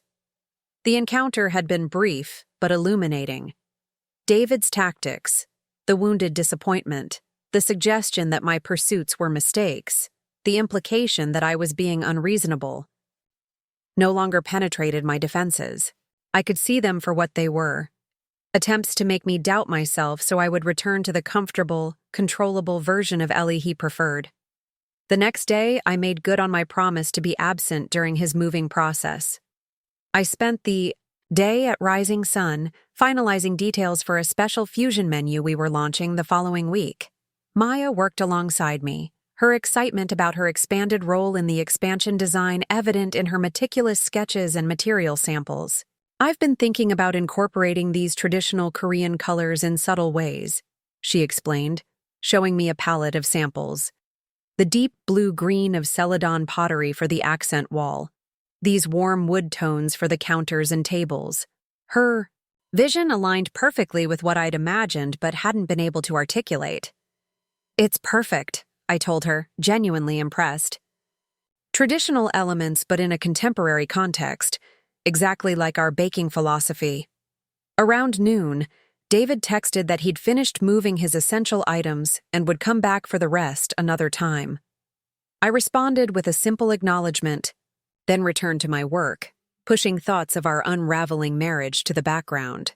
That evening, returning to a house that was now unequivocally mine alone, I experienced a strange mixture of melancholy and relief. David had taken more than I'd expected. Not just his clothes and personal items, but several pieces of furniture, most of our shared artwork, and all the kitchen equipment he'd purchased over the years, leaving conspicuous empty spaces throughout the house. The symbolic message was clear. He was removing himself from my life piece by piece. It should have been devastating. Instead, I found myself walking through the half-empty rooms and seeing not what had been taken, but what could now be added. Furniture that reflected my taste rather than compromises. Art that spoke to me. Directly, a kitchen arranged for my cooking preferences rather than his. Like the emptiness of a freshly turned garden bed, the spaces represented potential rather than loss. The next few weeks passed in a blur of activity. Construction began at the new Rising Sun location, with Maya overseeing the design implementation. My acceptance package from Beacon arrived, complete, with course schedules, textbook requirements, and orientation information. Joanna continued to introduce me to valuable contacts, including a potential distributor interested in carrying Rising Sun's most popular items in select grocery stores. Throughout it all, David maintained a careful distance. Our communications were limited to practical matters regarding our separation. Bills, mail forwarding, scheduling times for him to collect additional belongings. We hadn't discussed divorce explicitly, but the trajectory seemed clear to both of us. The first session of my Beacon program arrived faster than I'd anticipated. As I sat in the classroom that first evening, surrounded by other entrepreneurs and business owners, I experienced a momentary flash of imposter syndrome. What if I wasn't ready for this? What if Rising Sun's success had been luck rather than skill? Then Amanda Reeves, the program director who had interviewed me, began the session with an exercise that cut through my anxiety. Before we dive into business theory, I want each of you to share one strategic decision you've made in your business that proved successful and explain why you believe it worked. As others shared their experiences, launching a new product line, entering an unexpected market, changing their pricing strategy, I listened attentively, recognizing the same blend of intuition, research, and calculated risk-taking that had guided my own decisions. When my turn came, I spoke about Rising Sun's fusion approach. I noticed that while there were excellent traditional bakeries and conventional American bakeries in our area, no one was bridging those worlds. By introducing Korean flavors in familiar formats, matcha brownies, red bean-filled donuts, hotteok-inspired pancakes, we created something unique but accessible. Customers could step slightly outside their comfort zones without feeling intimidated. Amanda nodded approvingly. And how did you determine which combinations would resonate with your target market? Initially, through small batch testing and customer feedback, I explained. We offered samples, gauged reactions, and adjusted accordingly. Some combinations that I personally loved didn't connect with customers, while others became unexpected bestsellers. Excellent example of adaptive market testing, Amanda noted.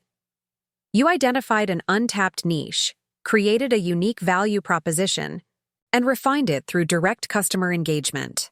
The validation from an accomplished business educator like Amanda reinforced what I'd begun to recognize in myself, that my success wasn't accidental, but the result of sound business instincts combined with willingness to innovate and adapt. As the program progressed over the following weeks, I found myself applying the formal business concepts we studied to Rising Sun's operations, often discovering that I'd intuitively implemented strategies that had established theoretical foundations. The MBA program wasn't teaching me to be a business owner. It was giving me the framework and vocabulary to understand and expand what I already knew. Meanwhile, construction at the second location was proceeding on schedule. Maya had proven herself not just creative, but remarkably organized, managing contractors and vendors with skill that surprised even me. The space was taking shape exactly as we'd envisioned, with subtle nods to Korean aesthetic traditions woven throughout the contemporary design. 6 weeks after David moved out, as I was reviewing financial projections for the new location with Maya, my phone rang with his number. We hadn't spoken directly in nearly 2 weeks. Ellie, his voice sounded strained. We need to talk about next steps. Legally, I mean.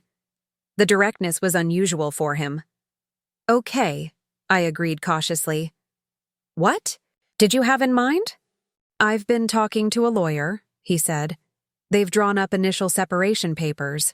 Nothing final yet, but we should start the process. I felt a complex wave of emotions. Sadness that our marriage had reached this point, relief that he was initiating the formal process rather than fighting it, anxiety about what would come next. That's probably wise, I managed to say. When would you want to discuss the details? My lawyer suggested a mediation session, he replied. Less adversarial than going through separate attorneys right away. Next Thursday afternoon? The timing would be tight with my class schedule and Rising Sun's operations, but it seemed important to maintain the momentum of civility. I can make Thursday work. Text me the details. After we hung up, Maya looked at me concernedly. Are you okay? Yes, I said, surprised to find it was true. It's sad, of course, but also necessary. We've been heading this direction for a while now. You seem different about it all, she observed. More centered. Her observation was accurate. The panic and doubt that had characterized my early reactions to our separation had faded, replaced by a calm acceptance that our paths had diverged beyond reconciliation. David would always see my ambitions as threatening rather than complementary to our relationship. I would always resist being diminished to preserve his comfort. These weren't negotiable positions. They were fundamental incompatibilities. The mediation session proved surprisingly straightforward. David had expected to keep our house, arguing that my business success meant I could easily afford a new place. His lawyer quickly backed away from this position when presented with documentation showing that I had made 80% of the mortgage payments throughout our marriage, using income from Rising Sun that David had always dismissed as not real money, compared to his corporate salary.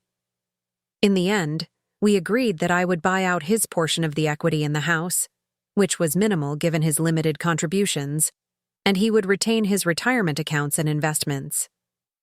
Rising Sun remained entirely mine, with David making no claim on the business, despite his last-minute argument that as my husband, he was entitled to a portion of its value. Rising Sun predated our marriage, my lawyer pointed out calmly. Ms. Morrison has maintained completely separate business accounts throughout your relationship, and Mr. Morrison has no documented involvement in the business's operations or growth. The court will recognize it as separate property. As we signed the preliminary agreement, David finally voiced what I suspected had been his real concern all along. I just don't understand why you couldn't keep things small and manageable. We were happy before you started this expansion, this business school obsession. You were happy, I corrected him gently. I was accommodating. His expression suggested he still didn't grasp the distinction, which only confirmed that our separation was the right decision. The day of Rising Sun's second location, grand opening, arrived exactly 4 months after signing the lease, right on schedule despite the typical construction delays and permit complications. The space was everything I'd envisioned: warm, inviting, with subtle nods to Korean design traditions integrated seamlessly with contemporary elements. Maya's design work had exceeded even my high expectations. Sarah Chen's coffee roastery had developed a special Rising Sun blend that perfectly complemented our baked goods, and our expanded menu featured several new fusion creations I'd developed during late-night experimentation sessions. The Pearl District location offered table service in addition to counter service, allowing customers to enjoy a more leisurely experience. Joanna stood beside me as I prepared to cut the ribbon, her expression as proud as if she were witnessing her own child's achievement. You've created something remarkable here, Ellie, she said quietly. And this is just the beginning. A small crowd had gathered for the opening, loyal customers from our original location, new neighbors curious about the concept, local food writers and bloggers Joanna had invited. As I surveyed their expectant faces, I felt a surge of gratitude for the journey that had brought me here. David's attempts to sabotage my dreams had ultimately failed, not because I'd fought against him directly, but because I'd finally recognized my own worth and refused to be limited by his perception of me. Each obstacle he'd placed in my path had only strengthened my resolve, clarified my vision, and ultimately accelerated my growth. As I cut the ribbon to enthusiastic applause, I caught sight of a familiar face at the back of the crowd. Mark, David's friend, standing awkwardly with a small bouquet of flowers. After the initial rush of customers had been served, he approached the counter. "These are for you," he said, handing me the flowers. "Congratulations on the opening. It's really impressive what you've built here." "Thank you," I said, genuinely touched by the gesture. "That means a lot." He glanced around the bustling shop, taking in the details of the design, the diverse clientele, the innovative menu offerings. "David doesn't know I'm here," he admitted, "but I wanted to see it for myself, to understand." "And do you?" I asked. "Understand?" Mark nodded slowly. "I think so. He couldn't see what you were building because he was too afraid of what it meant for him." He paused, choosing his words carefully. "For what it's worth, I think he regrets how he handled everything. Not that it changes anything now." "Probably not," I agreed. "But I appreciate you coming today." After Mark left, I moved through the new shop, greeting customers, answering questions about our unique offerings, watching as Maya expertly managed the staff we'd hired and trained for this location. The business was thriving, expanding in ways I'd always envisioned, but David had never believed possible. My Beacon coursework was challenging but rewarding, providing theoretical foundations for the practical knowledge I'd gained through building. Rising Sun. Joanna's mentorship had opened doors to opportunities I hadn't even known to look for. Sarah's collaboration had elevated our coffee program to match the quality of our baked goods. And me? I had discovered capabilities within myself that David's subtle undermining had long obscured. Leadership skills, strategic thinking, resilience in the face of obstacles. His attempt to sabotage my dreams had inadvertently revealed my own strength. As I watched customers enjoying the space Maya had designed, savoring creations that blended my cultural heritage with innovative techniques, I realized that David's greatest gift to me had been unintentional. In trying to keep me small, he had forced me to recognize just how large my capacity for growth truly was. The journey hadn't been easy, and it wasn't over. There would be new challenges, new obstacles, perhaps even new people who would try to limit me based on their own insecurities. But I had learned the most valuable lesson of all. My dreams weren't negotiable, and neither was my worth. Rising Sun's second location wasn't just a business expansion. It was physical proof that believing in yourself sometimes means not believing. Those who claim to have your best interests at heart. It stood as testament to the power of pursuing one's vision, even when, especially when, those closest to you try to sabotage your path. In the end, David hadn't destroyed my dreams. He had only made me more determined to achieve them on my own terms, in my own way. And for that, ironically, I would always be grateful. 3 months after the successful launch of Rising Sun's second location, I found myself facing an unexpected challenge. The Pearl District shop had exceeded even our optimistic projections, with lines often stretching out the door during peak hours. Our fusion creations had been featured in several food magazines, and social media influencers regularly posted about our unique offerings. The original location was still performing well, but maintaining consistent quality across both shops proved more demanding than I'd anticipated. The problem wasn't financial or operational. It was me.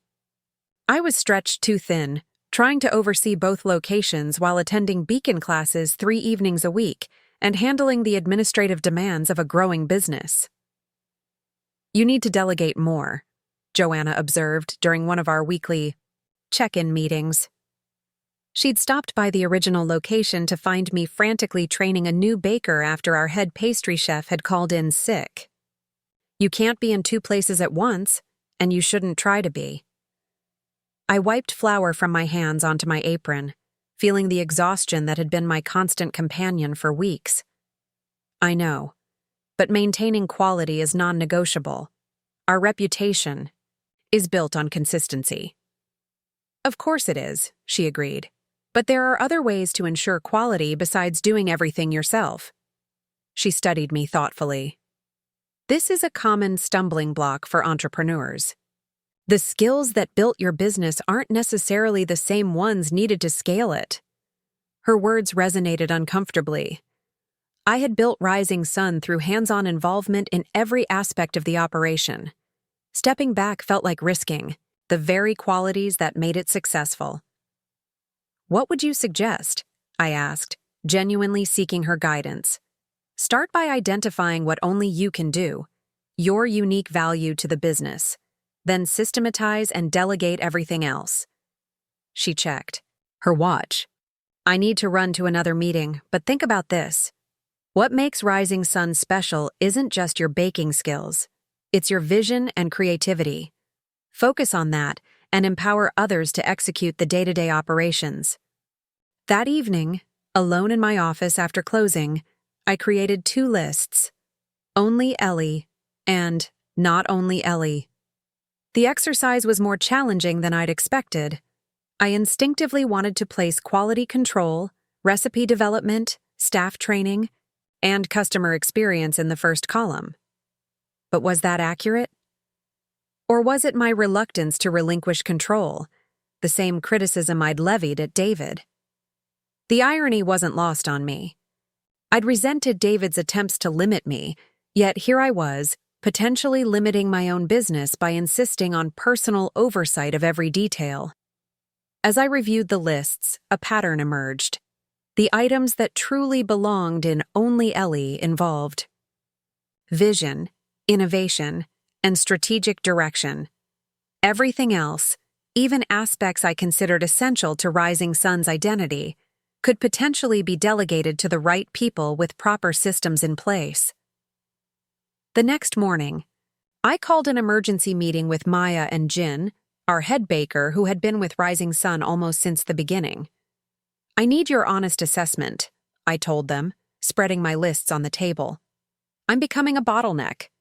We need a new management structure if we're going to maintain quality across both locations. Their reaction surprised me, not shock or concern, but visible relief. We've been waiting for you to realize this, Maya admitted. Jin and I were just talking about how to approach you. You've been running yourself ragged trying to be everywhere at once. Jin nodded in agreement. You've trained us well, Ellie. We understand the Rising Sun philosophy. Maybe it's time to trust us to implement it even when you're not looking over our shoulders. Their gentle critique stung but rang true. In my determination to ensure Rising Sun's success, I'd failed to fully utilize the talented team I'd built. You're right, I conceded. So help me figure this out. What would a more sustainable structure look like? Over the next 2 hours, we sketched a new organizational chart. Maya would become operations director, overseeing both locations' daily functions and staff management. Jin would be promoted to executive baker, responsible for quality control and training the baking teams. I would focus on creative direction, new product development, and strategic growth. This makes sense on paper, I said, studying our creation. But can I actually step back? Will customers notice a difference?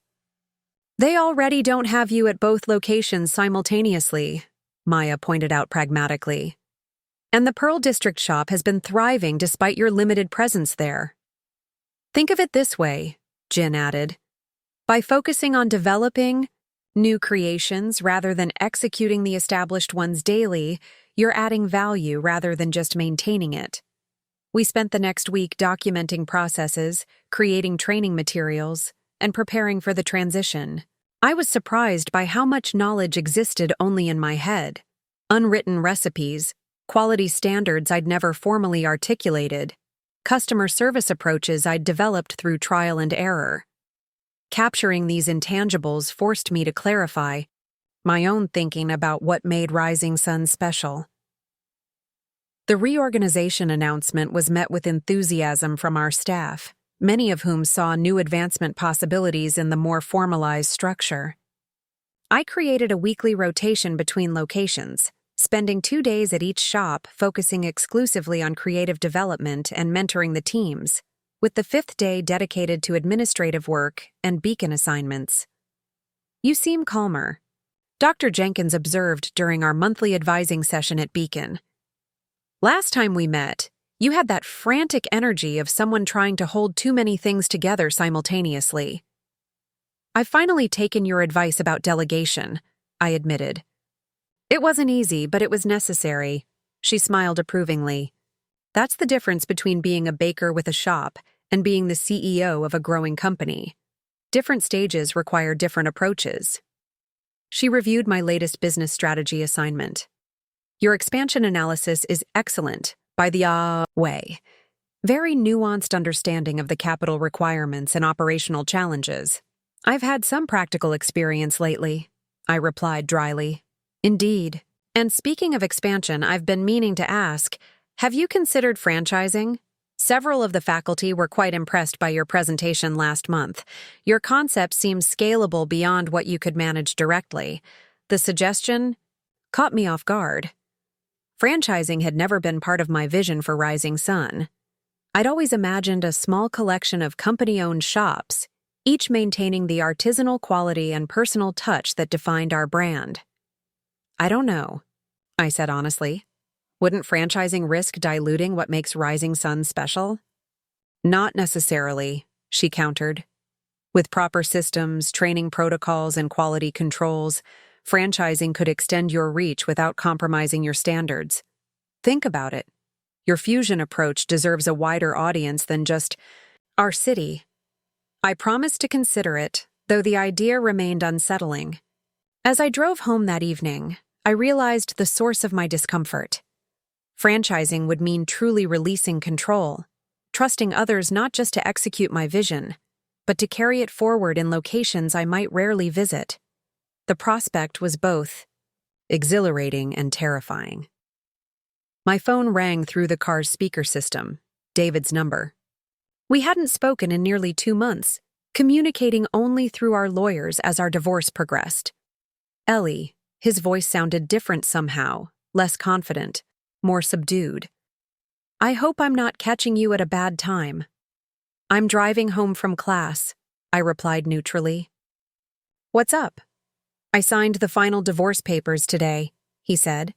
They're being filed tomorrow. I thought you should know. A complex emotion washed over me.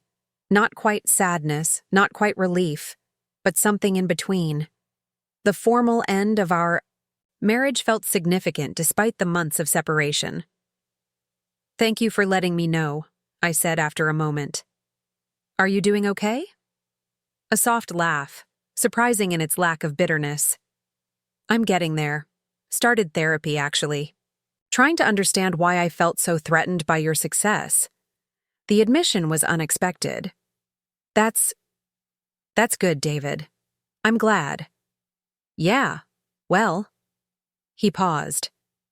I saw the write-up about Rising Sun in Portland Monthly. The new location looks amazing. You've really made it happen, haven't you? We have, I confirmed, deliberately including my team in the success. It's been challenging but worth it. I should have supported you, he said quietly. I see that now. Too late, obviously, but I wanted you to know I recognize it. I pulled into my driveway, sitting in the car to finish the conversation. Thank you for saying that? It matters even now. Anyway, he continued, clearing his throat. I'm relocating. Got a job offer in Seattle. Fresh start and all that. I'll email you my new contact information for anything that comes up with the divorce. Finalization. After we hung up, I sat in my car for several minutes, processing the conversation. David's acknowledgement of his behavior, however belated, provided a closure I hadn't realized I needed. We had both moved on, me with Rising Sun's expansion and my education, him with therapy and relocation. Our paths had irrevocably diverged, but perhaps we could each find peace with the journey. The following week brought another unexpected development when Joanna arrived at our regular meeting with a digital tablet rather than her usual notebook. I have something to show you, she announced, sliding the tablet across the table. On the screen was a property listing for a distinctive building in the historic district, 3 stories with large windows and a charming brick facade. It's coming on the market next month. The current owner is retiring and closing her bookstore. I scrolled through the images, admiring the character of the space but confused by Joanna's interest. It's beautiful, but why are you showing me this? Because I think it's perfect for the Rising Sun headquarters, she replied, watching my reaction carefully. Main floor retail, 2nd floor for your culinary development kitchen and training facilities, 3rd floor for administrative offices. She retrieved the tablet, opening a different document. I've run the numbers. With the current performance of both locations, you could qualify for financing with a reasonable down payment. I stared at her, momentarily speechless. Headquarters? Joanna, we just opened the 2nd location 3 months ago. I'm barely managing that expansion. But you are managing it, she countered. Your reorganization has been remarkably successful. Maya is thriving as operations director. Jin has elevated the baking program at both locations, and you've developed 3 new product lines that have increased revenues by 18%. Her assessment was accurate, but the leap from 2 retail locations to a headquarters building felt enormous. What exactly are you envisioning here? The next phase of Rising Sun, she said simply. A central kitchen that supplies both existing locations plus potential new ones, a dedicated space for recipe development and testing, a training facility where you can properly document and teach your fusion techniques. She leaned forward, her expression intensifying. Ellie, what you've created has potential beyond retail bakeries. Cookbook development, packaged product lines, culinary education programs. But you need the right infrastructure to support that growth. The scope of her vision was both inspiring and overwhelming. That's a lot to consider. Of course it is, she agreed. I don't expect an answer today. But the property will generate significant interest when it's officially listed. If you're potentially interested, we should at least tour it. We scheduled a viewing for the following week, and I left our meeting with my mind racing. The headquarters concept represented another leap of faith, another expansion of what I believed possible for Rising Sun and for myself. Was I ready for that? Could I evolve from baker to CEO of what Joanna was essentially describing as a culinary brand? That evening, I called Sarah Chen, who had become not just a coffee supplier but a trusted mentor since we'd met at the Women in Business dinner. Joanna's thinking big, Sarah acknowledged after I described the headquarters proposal. But she's not wrong about your potential. The question is timing and capacity. Do you have the management team to support this level of expansion? I considered the question carefully. Maya and Jin have exceeded my expectations with the current reorganization. But this would be different. More complex, more moving parts. Then that's your answer, Sarah said pragmatically. If you're uncertain about your team's capacity, you have 2 options. Strengthen the team first, then expand. Or expand with the understanding that you'll need to recruit additional leadership talent quickly. What would you do? I asked. I'd tour the property, she replied without hesitation. Even if you decide against it now, seeing the possibility concretely helps clarify your thinking about future direction. And properties with that kind of character don't come available often in the historic district. The headquarters tour was scheduled for Tuesday afternoon. That morning, as I was reviewing sales reports at the original Rising Sun location, Maya burst into my office, her expression unusually agitated. We have a problem, she announced without preamble. Jin just called. He's been approached by Grand Venture Group to head their new bakery division. They're offering him double his current salary, creative control, and equity in the new venture. Grand Venture Group was a restaurant development company known for identifying successful independent concepts and replicating them on a larger scale, often to the detriment of the original businesses. They're not just trying to hire Jin, I realized aloud. They're attempting to replicate Rising Sun's concept. Maya nodded grimly. That's how I read it too. Jin says he told them he needs time to consider the offer, but he wanted us to know immediately. I felt a momentary panic. Jin was integral to our operations, particularly with our new organizational structure. Losing him would be a significant setback.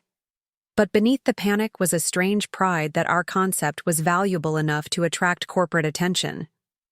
Where is Jin now? I asked, already reaching for my phone. At the Pearl District location. He's training the morning shift as scheduled. I nodded approvingly. Whatever Jin was considering, he was still honoring his commitments to Rising Sun. Tell him I'll meet him for coffee after his shift ends. I want to hear more about this offer. Are you going to counter? Maya asked. I'm going to listen, I replied, and then we'll strategize. The coffee shop across from our Pearl District location provided neutral territory for my conversation with Jin. He arrived looking simultaneously guilty and resolute, the expression of someone prepared to make a difficult decision. I want you to know I didn't seek this out, he began after settling across from me. They approached me through LinkedIn. I was curious enough to take the meeting, but I haven't decided anything. I appreciate your transparency, I said sincerely. Tell me about their concept. What exactly are they planning? A modern bakery chain featuring Asian American fusion items, he admitted. They were very interested in my experience developing Rising Sun's menu. They have capital secured for 10 locations across the Pacific Northwest within 2 years. 10 locations. The scale was both impressive and alarming.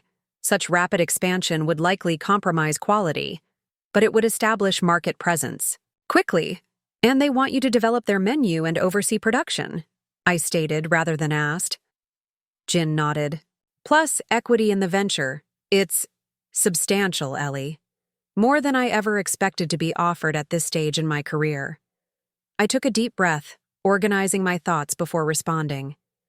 First, thank you for bringing this to me directly. That speaks to your character. I paused, choosing my words carefully. Second, I won't pretend I can match their financial offer. Rising Sun isn't backed by venture capital. We grow based on actual performance. Jin looked uncomfortable. It's not just about the money. I know, I assured him. It's about opportunity and growth. You're ambitious and talented. That's partly why you've been so valuable to Rising Sun. I leaned forward. But I think we need to address the elephant in the room. This company isn't just hiring you. They're essentially trying to copy our concept. How do you feel about that? The direct question seemed to catch him off guard. Uncomfortable, he admitted after a moment. That's part of why I wanted to talk to you.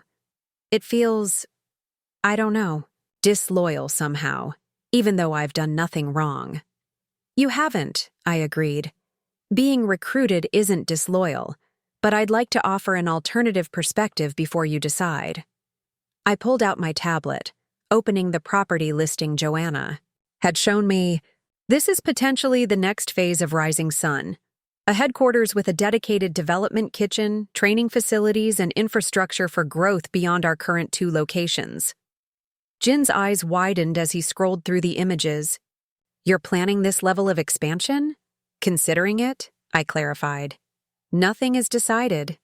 But if we move in this direction, I'd need an executive chef to oversee culinary operations across all aspects of the business, someone with both technical skills and a deep understanding of our fusion philosophy. Understanding dawned in his expression. And that would be me? It could be, I acknowledged. I won't make promises I can't keep. We're not at the offer stage with this property yet, and financing would need to be secured. But yes, you would be my first choice for that role, with compensation that reflects the increased responsibilities. Including equity? He asked directly. The question gave me pause. I hadn't considered offering equity in Rising Sun to employees, having maintained complete ownership except for Joanna's 25% investment stake. But Jin's query highlighted an important consideration. Talented people like him wanted more than salary. They wanted participation in the value they helped create. I can't answer that today, I said honestly.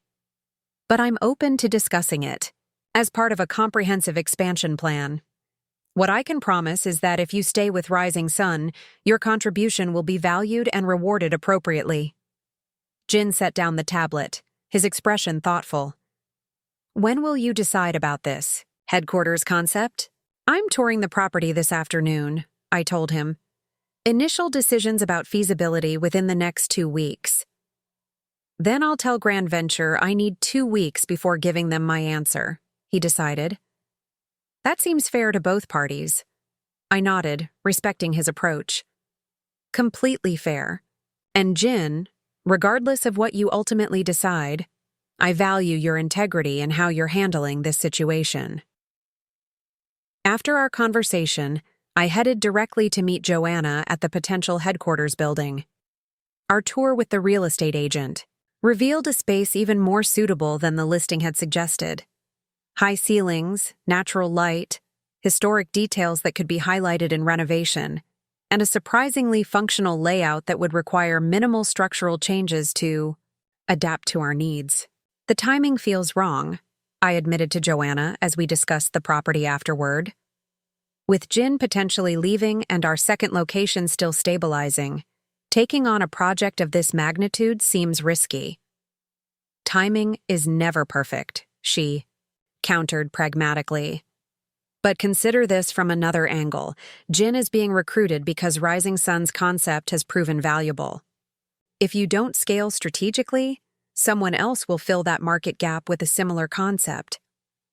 Her perspective shed new light on the situation. Grand Venture's interest in replicating our approach wasn't just a threat to our staffing. It was market validation and a competitive warning. The niche we'd identified and developed was attractive enough to warrant significant investment from established players. So you're saying the headquarters isn't just an expansion opportunity, it's potentially a defensive move?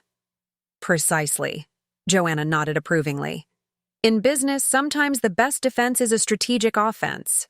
This property would allow you to strengthen your brand identity, increase production capacity, and create infrastructure for the next phase of growth, whether that's additional retail locations, wholesale distribution, or packaged products. The decision crystallized with unexpected clarity. Make an offer, I told Joanna, but contingent on appropriate financing terms. I won't over-leveraging Rising Sun even for a strategic opportunity. That evening, I sat in my home office calculating financial projections for various scenarios, with Jin staying or leaving, with headquarters financing approved or declined, with wholesale distribution added or delayed. Each pathway had distinct advantages and challenges, but all were viable with the right execution and timing. My phone chimed with a text from Maya. How did the property tour go?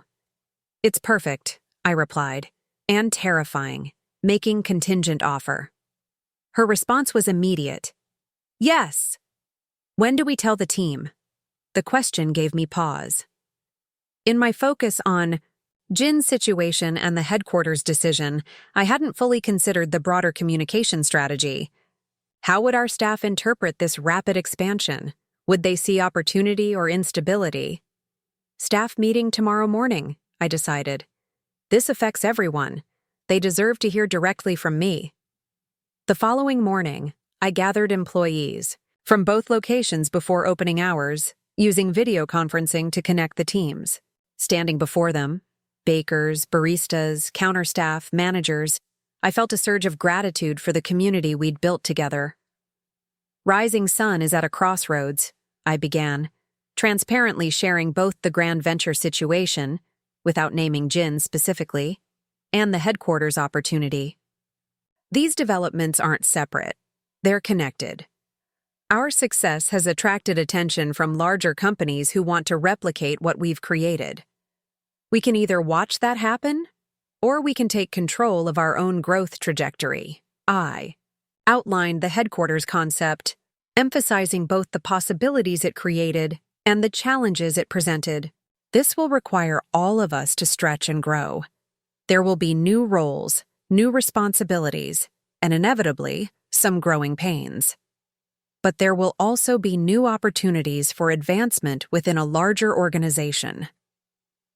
The questions that followed were thoughtful and practical: timeline considerations, impact on daily operations, training requirements for new roles.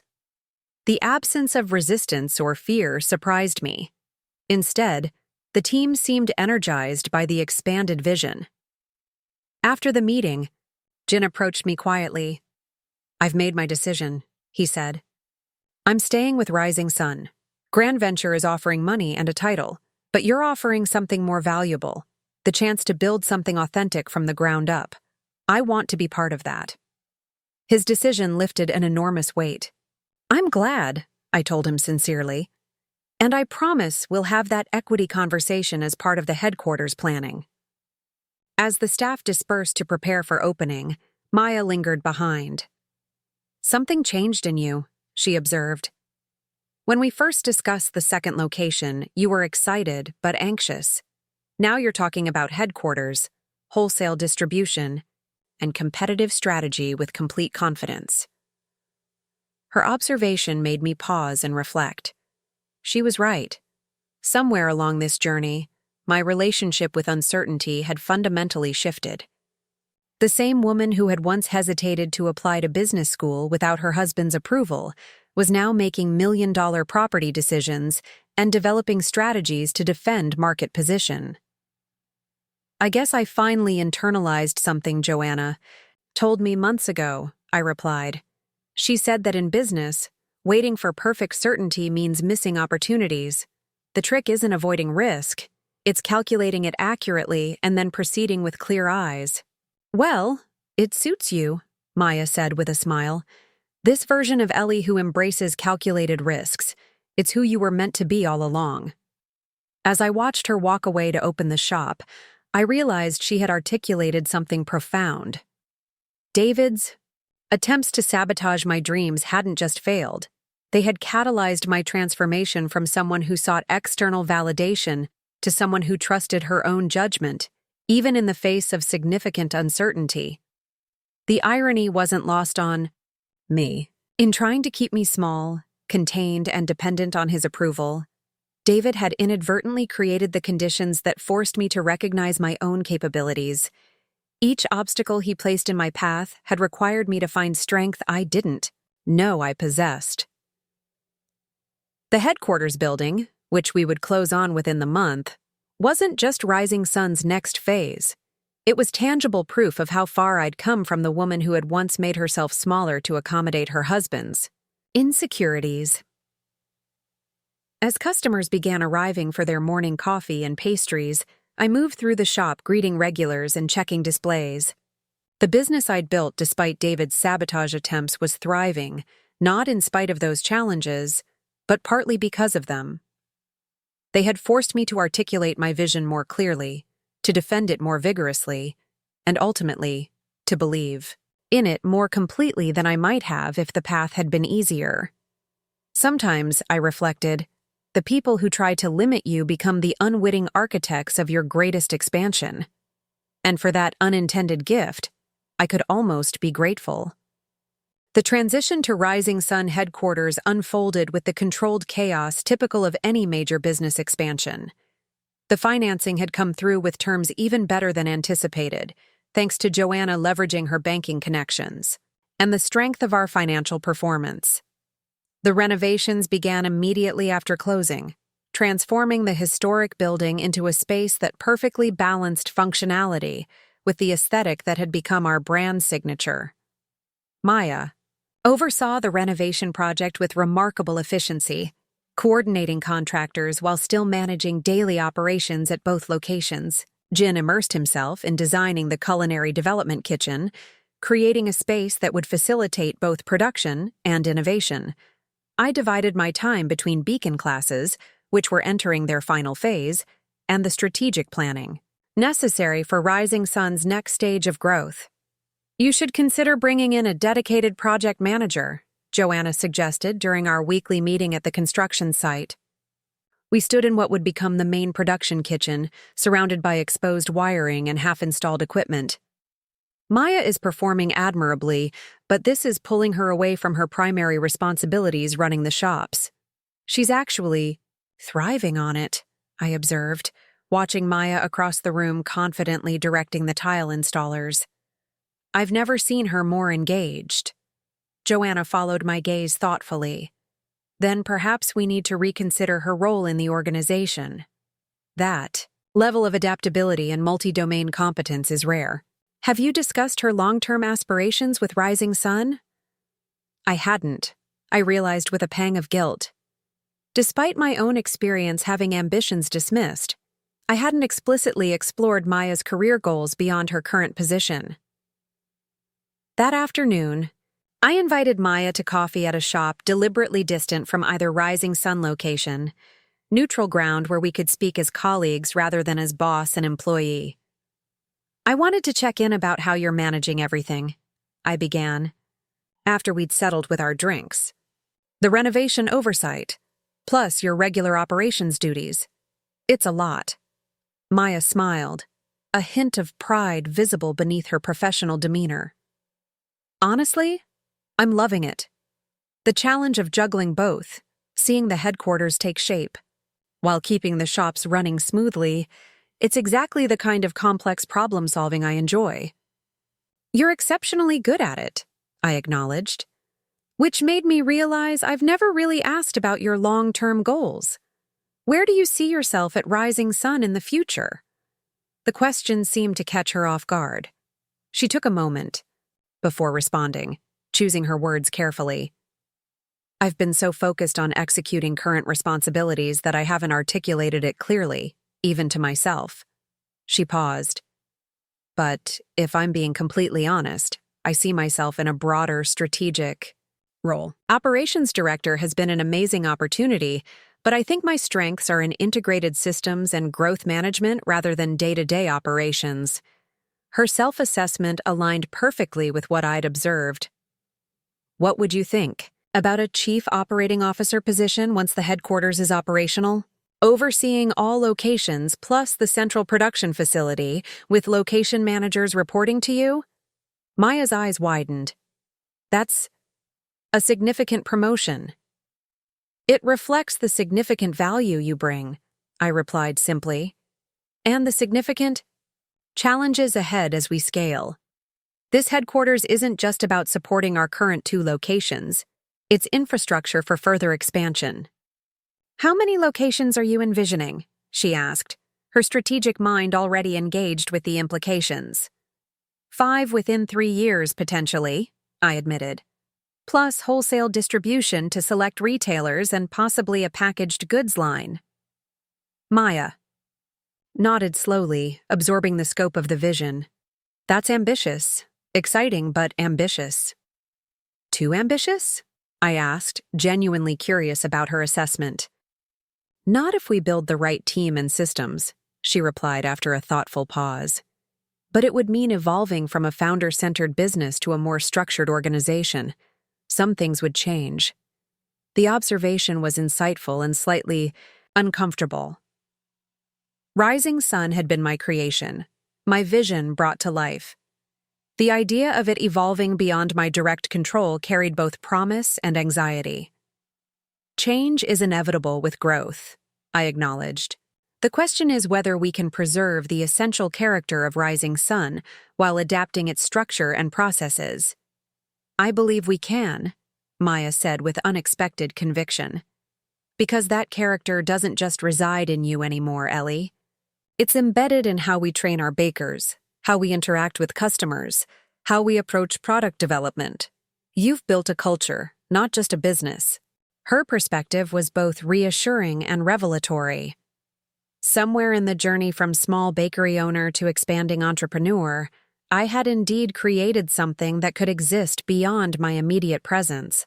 A culture with values, approaches, and standards that others could carry forward. So if I offered you that COO position, I ventured, effective once headquarters is operational, you'd be interested? Absolutely, she replied without hesitation. Though I'd want to discuss compensation structure, especially if equity is on the table as you mentioned to Jin. I nodded, appreciating her directness. Fair enough. Let's plan for a formal discussion once we're closer to completion. In the meantime, I'll adjust your current title to Project Director for the headquarters transition, with appropriate compensation adjustment for the additional responsibilities. As we walked back toward the construction site, Maya asked the question I sensed had been on her mind throughout our conversation. Can I ask what prompted this? The timing, I mean. Honestly? Joanna pointed out that I was underutilizing your potential, I admitted. And it made me realize I was making the same mistake David made with me. Seeing you primarily in terms of your current contribution rather than your fuller capabilities. Maya considered this. That's remarkably self-aware and generous to acknowledge. Growth requires honesty, especially with ourselves, I replied, thinking of how far I'd come from the woman who had once suppressed her ambitions to preserve her husband's comfort. I'm still learning that lesson daily. The following week brought an unexpected email from the Beacon Business Academy administration. Dear Ellie Morrison, based on your exceptional academic performance and the demonstrable application of course, Concepts to your business expansion. The faculty committee has selected you to deliver the student address at the upcoming graduation ceremony. This honor recognizes both academic excellence and practical implementation of business principles. Please confirm your acceptance of this opportunity at your earliest convenience. I stared at the screen, a complex mix of emotions washing over me. Pride, certainly. Being selected from among so many accomplished entrepreneurs was a meaningful validation.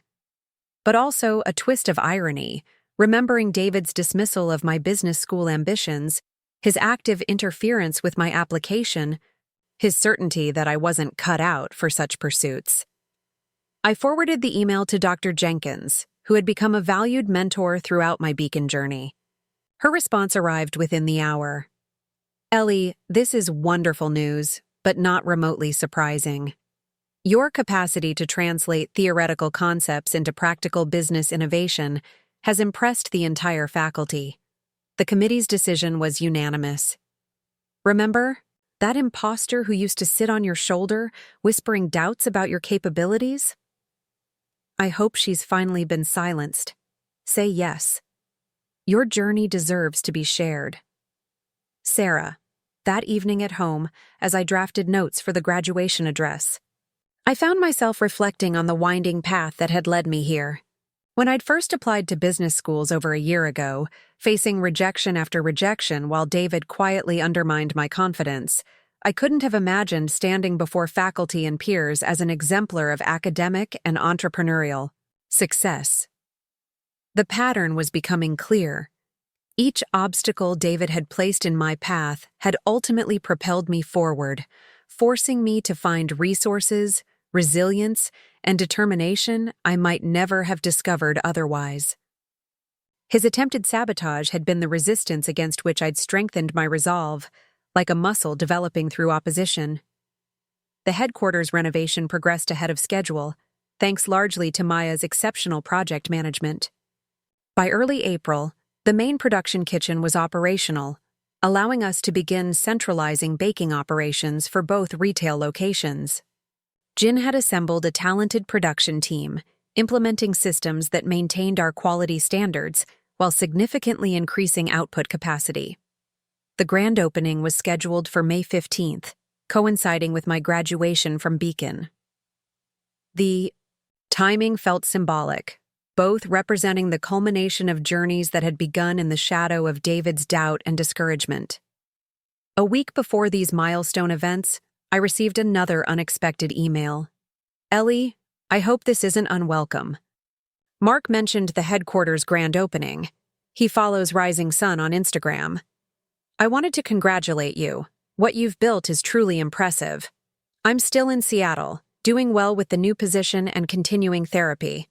The perspective I've gained on our marriage and my behavior has been humbling but necessary. If it's not inappropriate, I'd like to attend the opening. Not to reconnect romantically, that chapter is closed for both of us, but to properly acknowledge the success you've created despite my efforts to constrain it. I understand completely. If you'd prefer I stay away. Either way, I genuinely wish you continued success. David. The email prompted a thoughtful pause. A year ago, even 6 months ago, David's presence at the opening would have triggered anxiety, defensiveness, perhaps even lingering self-doubt. Now, I felt oddly neutral about the prospect. His approval or acknowledgement no longer carried emotional weight. I had moved beyond needing external validation, particularly his. After careful consideration, I replied, David, thank you for the kind words. The headquarters represents a significant milestone for Rising Sun, one I'm proud to have achieved with my remarkable team. You're welcome to attend the opening as a guest. It's a public event celebrating our growth, and your presence won't be disruptive. I appreciate your respect for the boundaries of our relationship status. I hope you're finding fulfillment in Seattle, and wish you well with your continued personal growth. Ellie, the response felt appropriately professional and measured, neither coldly dismissive nor falsely warm. We had shared years of history, some of it positive, despite the ultimate incompatibility of our needs and ambitions. Acknowledging that complexity without being defined by it represented its own form of growth. The day before the headquarters grand opening, I walked through the completed space with Joanna, marveling at the transformation. The historic character of the building had been preserved and enhanced, with exposed brick walls, restored hardwood floors, and original architectural details complemented by state-of-the-art kitchen equipment and custom fixtures. "What do you think?" I asked, watching Joanna take in the culmination of our shared vision. "I think this exceeds even my optimistic projections," she replied, genuine admiration in her voice. "You've created something extraordinary here, Ellie. Not just a business expansion, but a platform for significant future growth." We paused in what had become my favorite space in the building, the third-floor corner office with windows overlooking both retail locations in the distance. The room balanced professionalism with warmth, featuring a large desk, comfortable meeting area, and walls showcasing framed articles about Rising Sun's journey and recognition. "When you first approached me about investing," Joanna reminisced, "I saw potential in your concept and execution. But what convinced me was your resilience. The way you described navigating obstacles showed me you had that essential entrepreneurial quality, persistence through adversity. I had no idea how much more persistence would be required," I admitted with a wry smile. "That's always the case," she said wisely. "Success is never a straight line. Speaking of which," she pulled a folder from her briefcase. "I've had several inquiries from investors interested in participating in Rising Sun's next phase of growth. Legitimate offers with favorable terms. No sharks. The revelation caught me off guard. Additional investment? I hadn't considered that yet." "You don't need to decide immediately," she assured me, "but it's worth exploring. The right investment partners could accelerate your expansion timeline, particularly for the packaged goods line you've been developing with Jin. I promise to review the materials after the grand opening and graduation events. Despite the whirlwind of activity, I felt remarkably centered, capable of evaluating opportunities thoughtfully rather than reacting from either fear or overexcitement. The headquarters grand opening exceeded all expectations. Local food journalists, business reporters, loyal customers, and community leaders filled the ground floor retail and demonstration space. Maya had coordinated an impressive program that showcased both Rising Sun's journey and its future direction, including tastings of our established favorites and Jin's newest fusion creations. Midway through the event, as I was speaking with a reporter about our sustainable sourcing practices, I spotted David at the periphery of the crowd. He was dressed conservatively in a tailored gray suit, observing the proceedings with an expression I couldn't quite decipher, something between admiration and regret. Our eyes met briefly across the room. He offered a slight nod, respectful rather than presumptuous. I returned the gesture before continuing my conversation with the reporter. David's presence registered as a footnote rather than a disruption, acknowledgement of a shared past without power over my present satisfaction or future direction. Later, as the crowd thinned, he approached cautiously, maintaining appropriate distance. "Congratulations, Ellie," he said simply. "This is remarkable." "Thank you," I replied, genuine but composed. "Rising Sun has evolved considerably since its beginning." "As have you," he observed, no trace of condescension in his tone. "I realize now how wrong I was to discourage your ambitions. They weren't delusions or distractions. They were accurate assessments of your own capabilities." The acknowledgement was unexpected but not particularly impactful. I had long since moved beyond needing his validation or even his apology. "I appreciate that," I said neutrally. "How's Seattle treating you?" He accepted the conversational pivot, gratefully. "Well, the new position is challenging in the right ways. Therapy is illuminating. if occasionally uncomfortable. I'm learning a lot about myself. That's good to hear, I replied, and meant it. Despite everything, I didn't wish him ill. A comfortable silence fell between us, the awkwardness of forced conversation replaced by the mutual recognition that we had both moved forward on separate paths. I should let you get back to your guests, he said finally. I just wanted to see this in person, to properly acknowledge what you've built. He extended his hand formally. No lingering regrets or hopes, just genuine respect for your achievement. I shook his hand briefly. Thank you for coming, David. I wish you continued success in Seattle. As he turned to leave, Maya appeared at my side, watching his departure with undisguised curiosity. Was that? Yes, I confirmed, offering congratulations. That's surprisingly mature of him, she observed. People can grow, I replied. Sometimes they need distance from patterns that brought out their worst qualities. Maya nodded thoughtfully. Speaking of growth, the Portland Business Journal reporter wants a few more minutes with you, specifically about your graduation speech tomorrow and how your education has influenced Rising Sun's expansion. The graduation ceremony the following day provided the perfect symmetrical conclusion to this chapter of my journey. Dressed in formal academic regalia that would have seemed impossibly presumptuous to the Ellie of 18 months prior, I delivered an address that chronicled not just my own path, but the universal entrepreneurial experience of confronting doubt.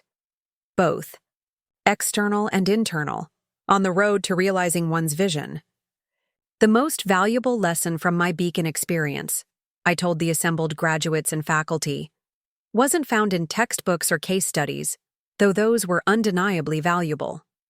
It was the reinforcement of a truth I had begun to discover through Building Rising Sun. Our greatest limitations are often self-imposed, adopted from others who cannot see the full scope of our capabilities.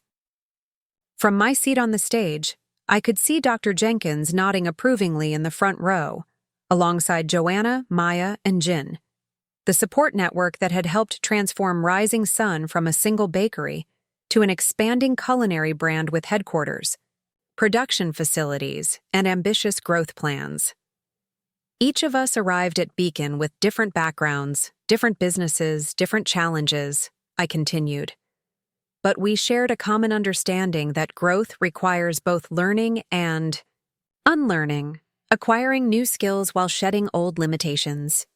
That dual process never truly ends for the committed entrepreneur. After the ceremony, as we celebrated with champagne in the reception hall, Dr. Jenkins pulled me aside, her expression unusually solemn. I have a proposition for you, she said. Beacon is expanding its entrepreneurial mentorship program next semester.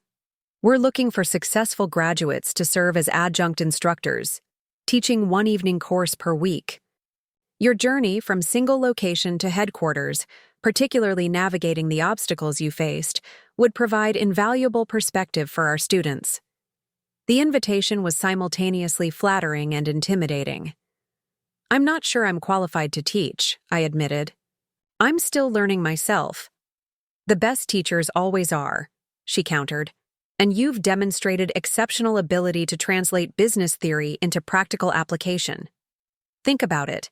The time commitment is manageable, and you'd be helping others navigate challenges similar to those you've overcome.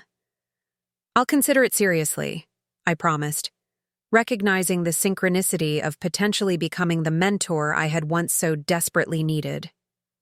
That evening, after the celebrations had concluded, I returned to Rising Sun headquarters. The building was quiet, the staff gone for the day, but lights remained on in the demonstration kitchen, where Jin was methodically testing variations of a new sesame black sugar pastry we were developing for the wholesale line. Congratulations, Professor, he teased gently, offering me a sample from his latest batch. How does it feel to be officially educated? Surreal, I admitted, tasting the pastry, the texture perfect, though the balance of flavors still needed refinement. Though no more surreal than standing in our headquarters building that didn't exist 6 months ago. He nodded, making notes. On his test batch, life moves quickly when you're no longer fighting against yourself, or others fighting against you. The observation was surprisingly profound coming from the usually reserved Jin.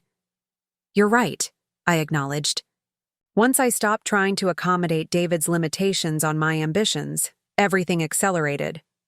Some people are catalysts, he said thoughtfully, adjusting measurements for his next test batch.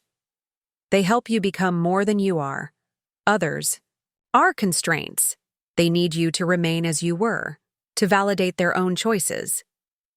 I considered this as I wandered to the windows overlooking the city lights. From this vantage point, I could see the glowing signs of both Rising Sun locations in the distance. The original that I'd built despite David's subtle discouragement, and the Pearl District expansion he had actively tried to sabotage. Between them, barely visible in the darkness, was the apartment building where David now lived in Seattle, having relocated to start fresh after our separation. The physical distance seemed appropriate, close enough to acknowledge our shared history, distant enough to ensure our independent futures. My phone chimed with a text from Maya. Initial design concepts for Seattle location ready for review. Tomorrow morning. Also, Joanna's investor contacts very interested in packaged goods line. This train is really moving. I smiled at her enthusiasm, which matched my own quiet excitement about Rising Sun's expanding horizons. The business I had fought to build against David's resistance was now poised for regional growth, with potential investors eager to accelerate our expansion and a team capable of executing the vision. Dr. Jenkins's teaching invitation, Maya's promotion to COO, Jin's equity partnership in the culinary development arm, Joanna's continued investment guidance, all represented relationships built on mutual respect and shared ambition rather than constraint or control. Standing in the headquarters that symbolized Rising Sun's evolution from local bakery to emerging culinary brand, I felt a profound gratitude for David's unwitting contribution to my journey. His attempts to sabotage my dreams had ultimately made them more resilient, more clearly defined, and more determinedly pursued. Sometimes the people who try to diminish us become the inadvertent architects of our greatest achievements. In trying to clip my wings, David had instead forced me to discover their full span. And now, having taken flight, I could see horizons far beyond what either of us had imagined possible. 2 years after opening Rising Sun headquarters, I stood on a stage in New York City, adjusting the microphone as I prepared to address the Women's Entrepreneurship Summit. 300 aspiring and established businesswomen waited expectantly. 3 years ago, I began, I was sitting where you are now, listening to successful entrepreneurs share their journeys, wondering if I'd ever have a story worth telling. My bakery was successful but small, my ambitions repeatedly dismissed by those closest to me, my business school applications regularly rejected. The journey from that moment to this podium had been extraordinary. Rising Sun had expanded to 5 locations across the Pacific Northwest, with our packaged goods line now in premium grocery stores in 3 states.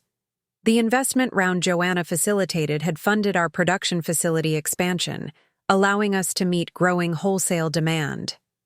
Maya thrived as COO, bringing efficiency to our multi-location operations while preserving our creative culture. Jin's culinary team continued innovating, keeping our offerings fresh while honoring our fusion tradition.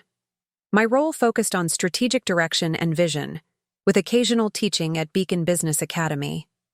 The most important lesson I've learned is that people who try to diminish your dreams often fear what your success might reveal about their own choices. Their limitations aren't your reality unless you accept them as such. From the front row, Joanna nodded encouragingly. Next to her sat Dr. Jenkins, who had traveled from Portland to support my first national speaking engagement.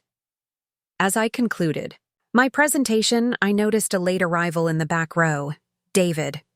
Our divorce had been finalized long ago, our interactions limited to occasional civil emails. His presence was unexpected, but no longer unsettling. Whatever power he once held over my confidence had vanished entirely. During the networking reception, David approached cautiously. "That was excellent," he said simply. "I'm in New York for a conference and saw you were speaking." "Thank you," I replied easily. "What did you think of the content?" A rueful smile crossed his face. "Painfully accurate. I was the cautionary tale, wasn't I? The person trying to sabotage your dreams." "You were part of the story," I acknowledged. "Not the villain, just someone who couldn't see beyond his own perspective." He nodded.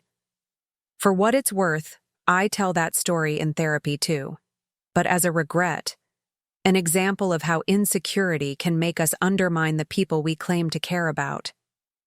Growth comes from recognizing our patterns," I offered neutrally. "Indeed." He glanced around at the impressive venue and Rising Sun's promotional materials. "You've built something remarkable, Ellie. Something I couldn't imagine when we were together, because I was too focused on containing you to fit my narrative." After he departed, Joanna appeared at my side. "Was that?" "Yes," I confirmed. "Just offering congratulations. Closure?" she asked perceptively. "I think closure happened long ago, when I stopped needing his approval or fearing his sabotage. This was just confirmation that we're both where we're supposed to be." Later that evening, over dinner with Joanna and Dr. Jenkins, we discussed Rising Sun's future direction, additional retail locations, broader wholesale distribution, a cookbook project, potentially even international licensing. "What excites you most?"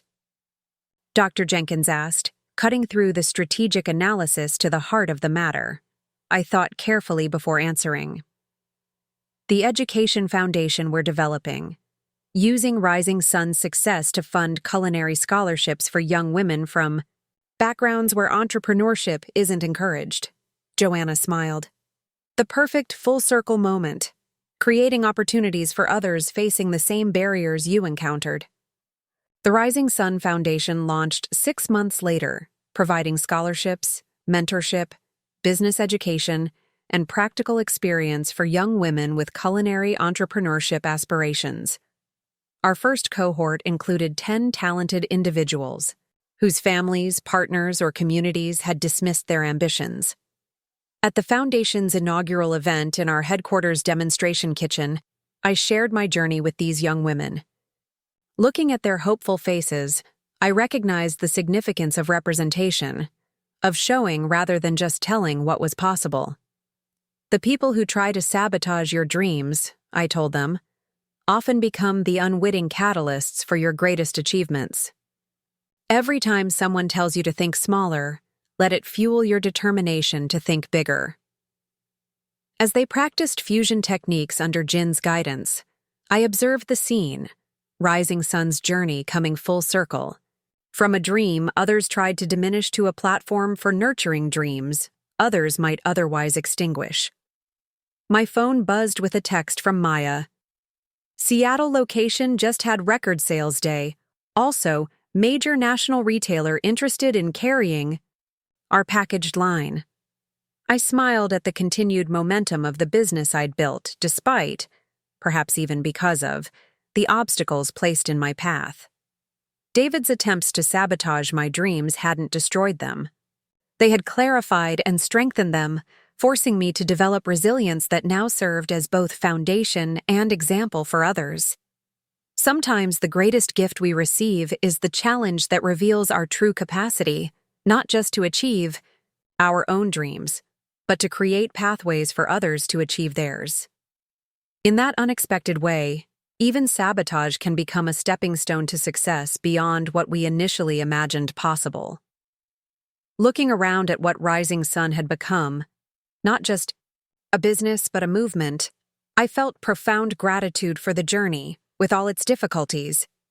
The dream hadn't just been achieved, it had expanded into something far greater, touching lives beyond my own in ways I could never have anticipated when baking those first fusion pastries in a small neighborhood shop. The path forward stretched, with boundless possibility, unobstructed by the limitations others had once tried to impose. Proof that our dreams find their fullest expression, not in the absence of opposition, but in our response to it. Up next, you've got 2 more standout stories right on your screen. If this one hit the mark, you won't want to pass these up. Just click and check them out. And don't forget to like, subscribe, and turn on the notification bell so you don't miss any upload from us.